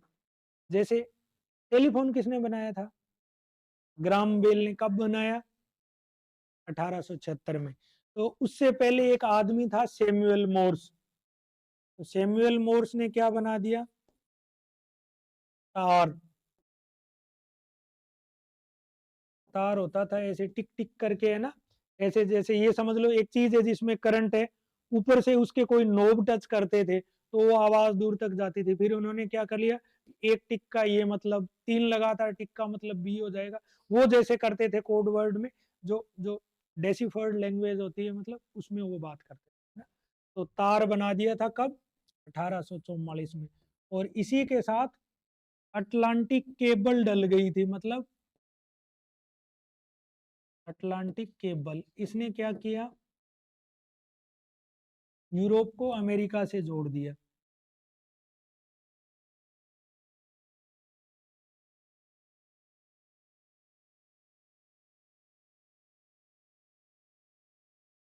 तो समुद्र में केबल डाल दी। और टेलीफोन से जस्ट पहले वाली चीज है, दबा दबा के वो संदेश देते थे। आज से मतलब 40 साल पहले तक खूब पॉपुलर था, एक ही लाइन का आता था, क्योंकि ऐसे करके मैसेज करना मुश्किल होता है। तो जब आता था उनके रोना कूकना शुरू हो जाता, भी मर गया कोई, ठीक है। जन अमूमन तभी आता था कोई रिश्तेदार मर जाता था, ठीक है। तार, है ना।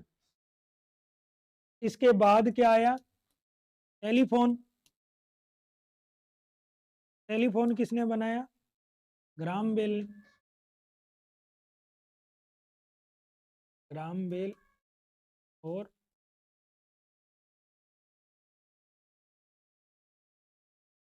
ग्राम बेल ने टेलीफोन बनाया। ये बनाया 1876 में। अब लोग जुड़ जाएंगे, पूरी दुनिया जुड़ रही थी, तो ये औद्योगिक क्रांति, ठीक है। Graham Bell. अब देखो सबसे इंपॉर्टेंट बात ये है कि औद्योगिक क्रांति का दुनिया पर क्या प्रभाव पड़ा। तो 3 पार्ट में बांटेंगे, एक सामाजिक, एक आर्थिक और तीसरा राजनीतिक, ठीक है। इतना समझ आ गया ना? पहले औद्योगिक क्रांति क्या थी, फिर इंग्लैंड में क्यों हुई, ठीक है।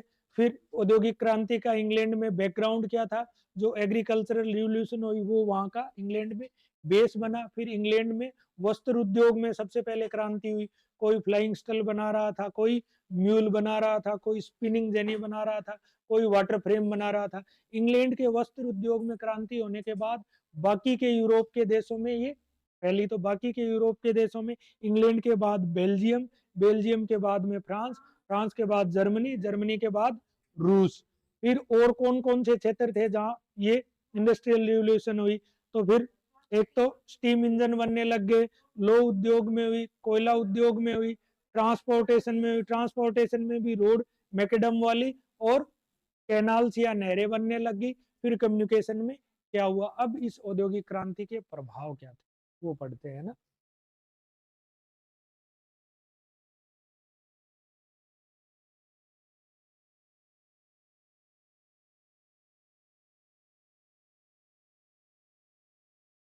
ये प्रभाव,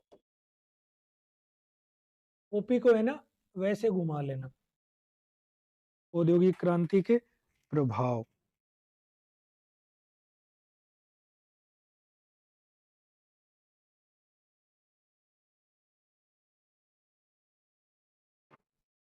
देखो ये बात तो है ना विल ड्यूरा ने कही है। विल ड्यूरा एक हिस्टोरियन है। विल ड्यूरा ने क्या कहा है? विल ड्यूरा ने ये कहा है कि संसार में आज तक, लिखो, संसार में आज तक दो क्रांतियां हुई है जिन्होंने विश्व को सबसे ज्यादा प्रभावित किया है। इंग्लिश में लिखवा दूंगा। संसार में आज तक दो क्रांतियां हुई हैं जिसने विश्व को सर्वाधिक प्रभावित किया है। पहली पहली मध्य पाषाण काल से मिजोलिथिक, मध्य पाषाण काल से नव पाषाण काल में प्रवेश, जिसमें मनुष्य मनुष्य शिकारी से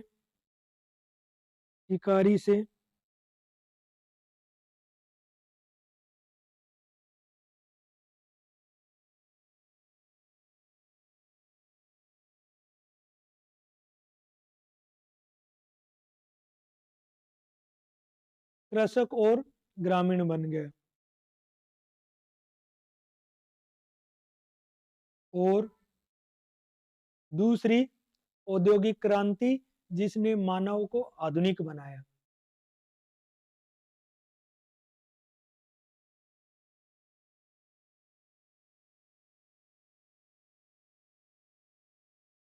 ठीक है, लिखो। According to famous historian Will dura,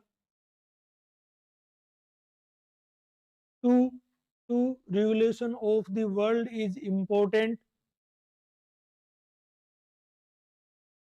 that significantly changed the world.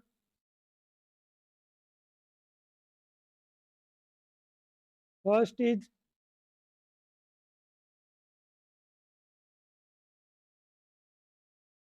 transform of Mesolithic society to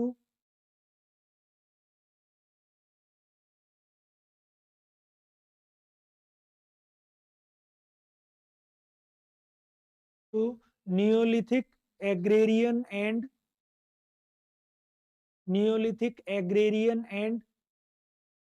peasant society. Second is industrial revolution. समझ गए? दो इंपॉर्टेंट क्रांति है। देखो अब इसके क्या क्या प्रभाव पड़े। पहले बात करते हैं आर्थिक प्रभाव की।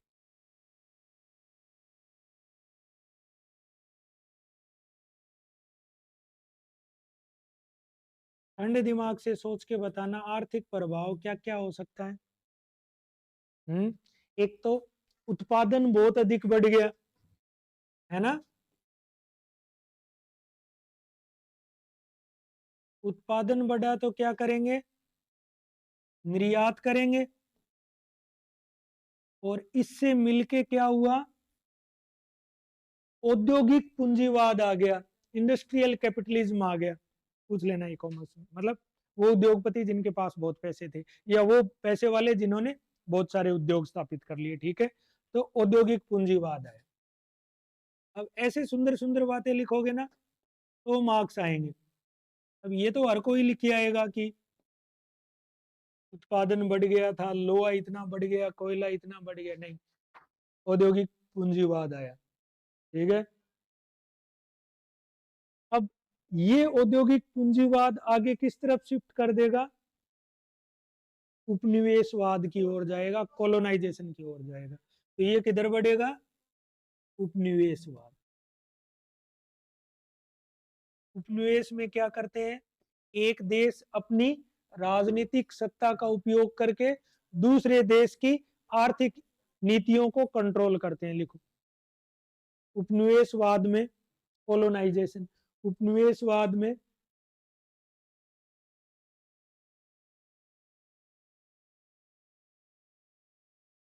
शक्तिशाली देश अपनी आर्थिक आकांक्षाओं की पूर्ति के लिए, शक्तिशाली देश अपनी आर्थिक आकांक्षाओं की पूर्ति के लिए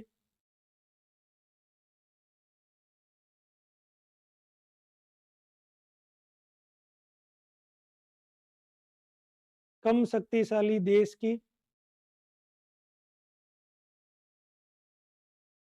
कम शक्तिशाली देश की आर्थिक नीतियों का निर्धारण, आर्थिक नीतियों का निर्धारण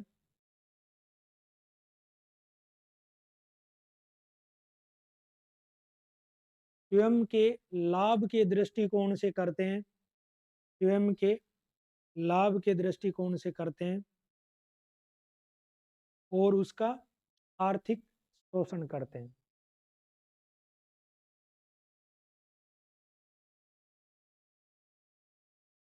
Colonization is a policy of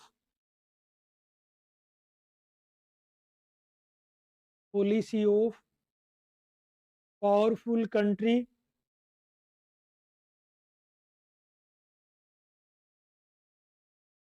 colonization is a economic policy of powerful country that is implemented on the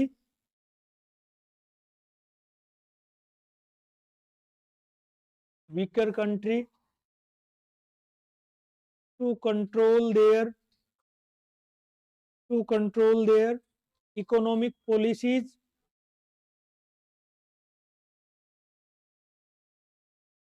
to fulfill own economic interests। ठीक है, समझ गए। ये चला गया फिर उपनिवेशवाद की ओर। और इसी के बाद देखोगे 1750 के बाद क्षेत्रीय शक्तियां इसीलिए तो बनी क्योंकि 1750 में वहाँ इंडस्ट्रियल रिवोल्यूशन शुरू हो गई थी। तो उनको ये लगा जब पूरे भारत पर कब्जा हो जाएगा तो हम आराम से अपना सामान बेच सकेंगे। और अगर इंडियन हिस्ट्री से जोड़ो तो 1857 की क्रांति के मूल कारण यही तो थे भाई, सबको किसी को डलहौजी ने डॉक्ट्रिन ऑफ लेफ्ट से सबको मिलाता जा रहा था, अवध को, नागपुर को, जैतपुर को, संभल को, बघाट को क्यों मिलाता जा रहा था, उनको मार्केट चाहिए थे।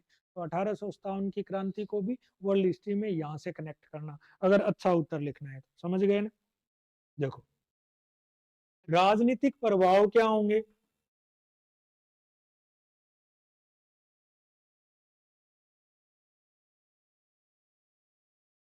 देखो नोट करके लिखा रहा हूं, राजनीतिक में ये होगा कि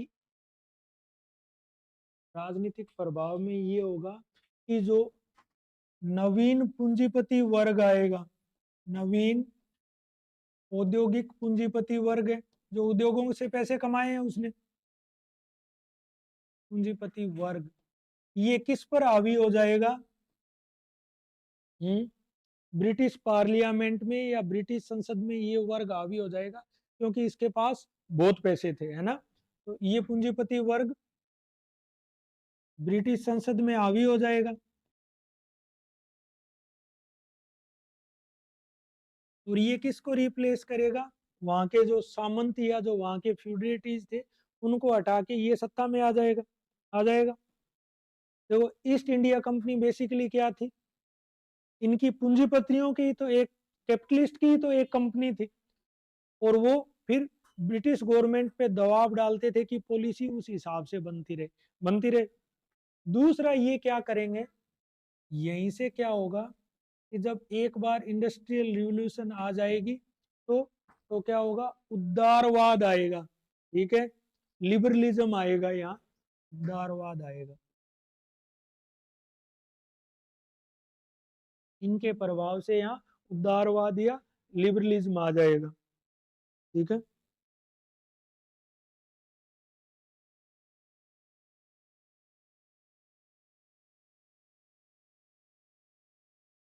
और उदारवाद के बाद एक व्यक्ति की स्वतंत्रता को इंपॉर्टेंस मिलेगी। उदारवाद के बाद में लिखो लिबर्टी ऑफ इंडिविजुअल सेल्फ।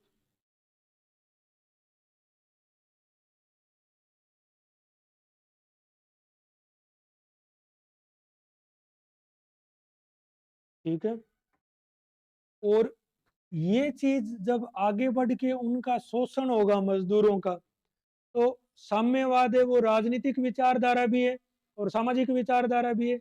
भी जो साम्यवाद की मोटा मोटी ये बात है कि जो जो उत्पादन के साधन है उन पे सबका समान रूप से अधिकार होना चाहिए, केवल पूंजीपतियों का नहीं होना चाहिए। क्योंकि जब कारखाना सिस्टम होगा मजदूरों की हालत खराब होगी, मजदूर गरीब से और ज्यादा गरीब होते जाएंगे। तो एक विचारधारा आएगी साम्यवाद या समाजवाद, पहले समाजवाद आएगी, समाजवाद। और फिर इसको प्रॉपर तरीके से वैज्ञानिक समाजवाद में कौन लेके जाएंगे? कार्ल मार्क्स और फ्रेडरिक एंगल्स। कार्ल मार्क्स और फ्रेडरिक एंगल्स इनके साथी थे। और इनकी किताब कौन सी थी? दास कैपिटल, है ना।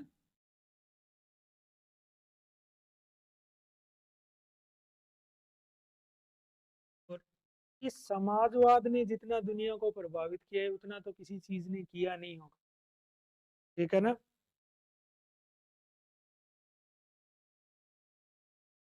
तो उदारवाद आ जाएगा, समाजवाद आ जाएगा, समाजवाद फिर आगे वैज्ञानिक समाजवाद देंगे कार्ल मार्क्स और फ्रेडरिक एंगल्स, ये दास कैपिटल लिखेंगे।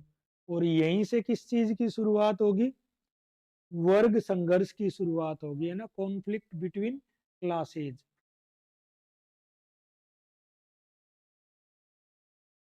वर्ग संघर्ष, ये आपको पढ़ाऊंगा थ्योरी, समाजवाद और ये सारी अलग।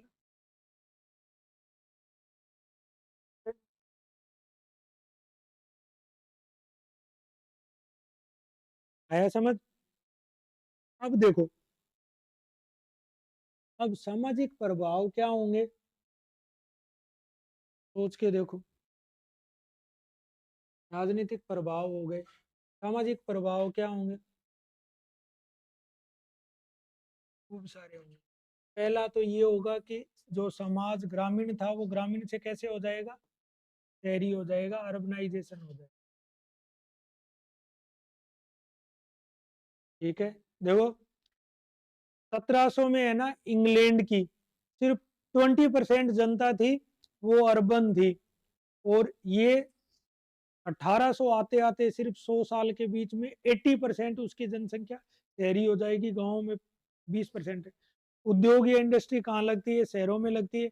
आज भी जो अपने हाईली इंडस्ट्रियलाइज जो शहर है वहाँ की पॉपुलेशन सबसे ज्यादा है, बताने की जरूरत नहीं। तो एक तो ग्रामीण से समाज शहरी हो गया, शहरी होएंगे तो यहाँ इस अर्बनाइजेशन के साथ एक समस्या आएगी स्लम्स की। स्लम्स की आती है ना हमेशा, मजदूर कच्ची बस्तियों में रहेंगे, वही ईंट भट्टों पे देखते हो ना बेचारे, पतली सी वही ईंट की बनाई, ऊपर चद्दर की दीवार बना ली, नीचे घास बिछा के सोते हैं, देखा है क्या कभी भट्टों के हाल?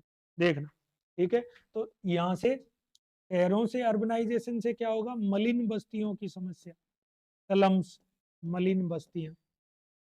और इन मलिन बस्तियों में क्या क्या चीज की समस्या होगी? स्वच्छता, सैनिटेशन की होगी एक तो, और दूसरा जन स्वास्थ्य, problems of public health and sanitation. गंदी बस्तियों में स्वच्छता और जन, अब ये वो कभी धारावाहिक वगैरह मूवीज में देखिए हो क्या हाल है ना, वही नाली बह रही है, वही समुद्र बह रहा है, वही सो रहे हैं, बहुत बुरे हालात है ना। तो एक तो ये हुआ। एक संयुक्त परिवार पहले टूट के किधर जाएंगे? एकल परिवार में, है ना। देखो इसी, है ना, इंडस्ट्रियलाइजेशन की अभी न्यूक्लियस फैमिली हो गई ना, मतलब एक एक एक, है ना, पति पत्नी और एक ही बच्चा। तो वो जो है सिंगल फैमिली अब कन्वर्ट अब हो गई न्यूक्लियस में। तो कृषक परिवार, संयुक्त परिवार रहते थे खेती के काम में, तो फिर जब मजदूरी करने जाएगा कोई कहीं जाएगा कोई, तो संयुक्त परिवार किस में हो गए? एकल परिवार में होगी। तो इसको ये भी कह सकते हैं कि जो परिवार वाली संस्था थी वो कमजोर हुई। दूसरा क्या होगा? मजदूरों का शोषण करेंगे। शुरू में जितने भी मजदूर थे ना वो 16-16 घंटे, 14-14 घंटे काम करते थे, ठीक है। आगे क्या चीज आएगी? मजदूरों का शोषण, एक्सप्लॉइटेशन होगा।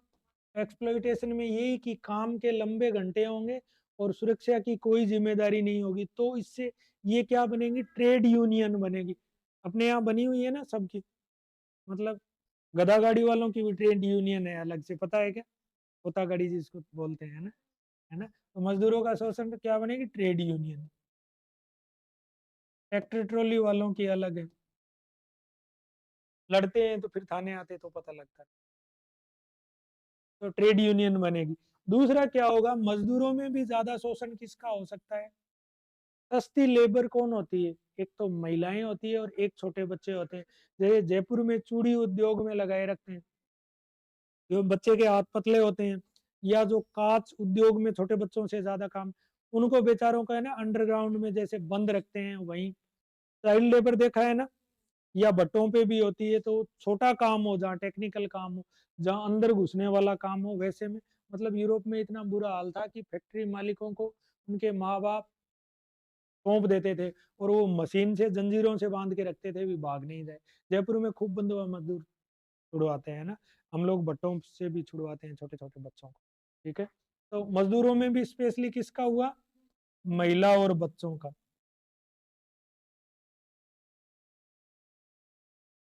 महिलाओं और बच्चों की दशा सोचनीय थी, क्योंकि ये सस्ते मजदूर थे, इनको कम मजदूरी दी जाती थी।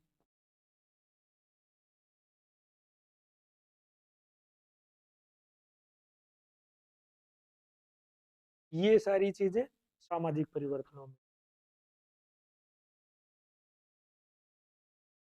फिर आगे आप देखते हो, अपने यहाँ इंडिया में भी दो फैक्ट्री एक्ट बने थे, 1781, 1881 और 1891 में। आगे इनके वेलफेयर के लिए फैक्ट्री बनेंगे। अभी तो फैक्ट्रीज में ये भी कर दिया ना कि क्रैच होगा बच्चों के लिए, पता है क्या। तो धीरे धीरे मजदूरों ने संघर्ष किया, उसके बाद ये सारी चीजें, ठीक है। इसके राजनीतिक प्रभाव में एक चीज ऐड करना, ये तो सारे काम हुए हुए, अब तैयार माल को खपाने के लिए यूरोपीय देशों ने क्या किया, तैयार माल को खपाने के लिए यूरोपीय देशों ने काम ये किया कि नए नए उपनिवेश बनाए, नए उपनिवेश बनाए। और ये उपनिवेशवाद जब सिर्फ सामान बेचने से काम नहीं चला, तो उन्होंने कोशिश करी कि हम फोर्सफुली कुछ ऐसे करें। तो ये जो कोलोनाइजेशन है, ये किसमें परिवर्तित हो गया 1870 के बाद, साम्राज्यवाद में।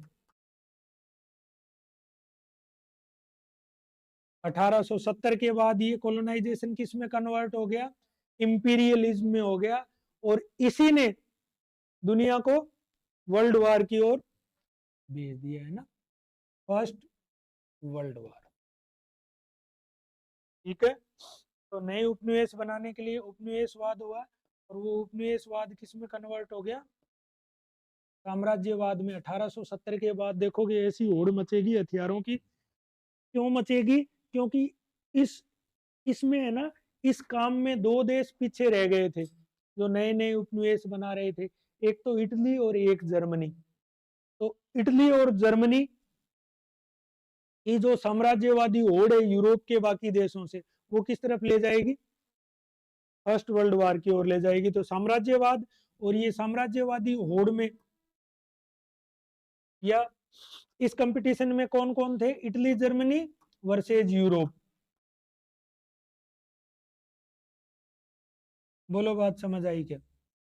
ये जो कोलोनाइजेशन नए बाजार के लिए शुरू होगा, वो इंपीरियलिज्म में कन्वर्ट हो जाएगा, और उस इंपीरियलिज्म की होड़ में दो देश इटली और जर्मनी लेट शामिल होंगे, तो वो पूरे यूरोप से लड़ेंगे, और फिर एक हथियारों की ऐसी होड़ शुरू होगी कि वो दुनिया को ले जाएगी फर्स्ट वर्ल्ड वार की ओर, ठीक है।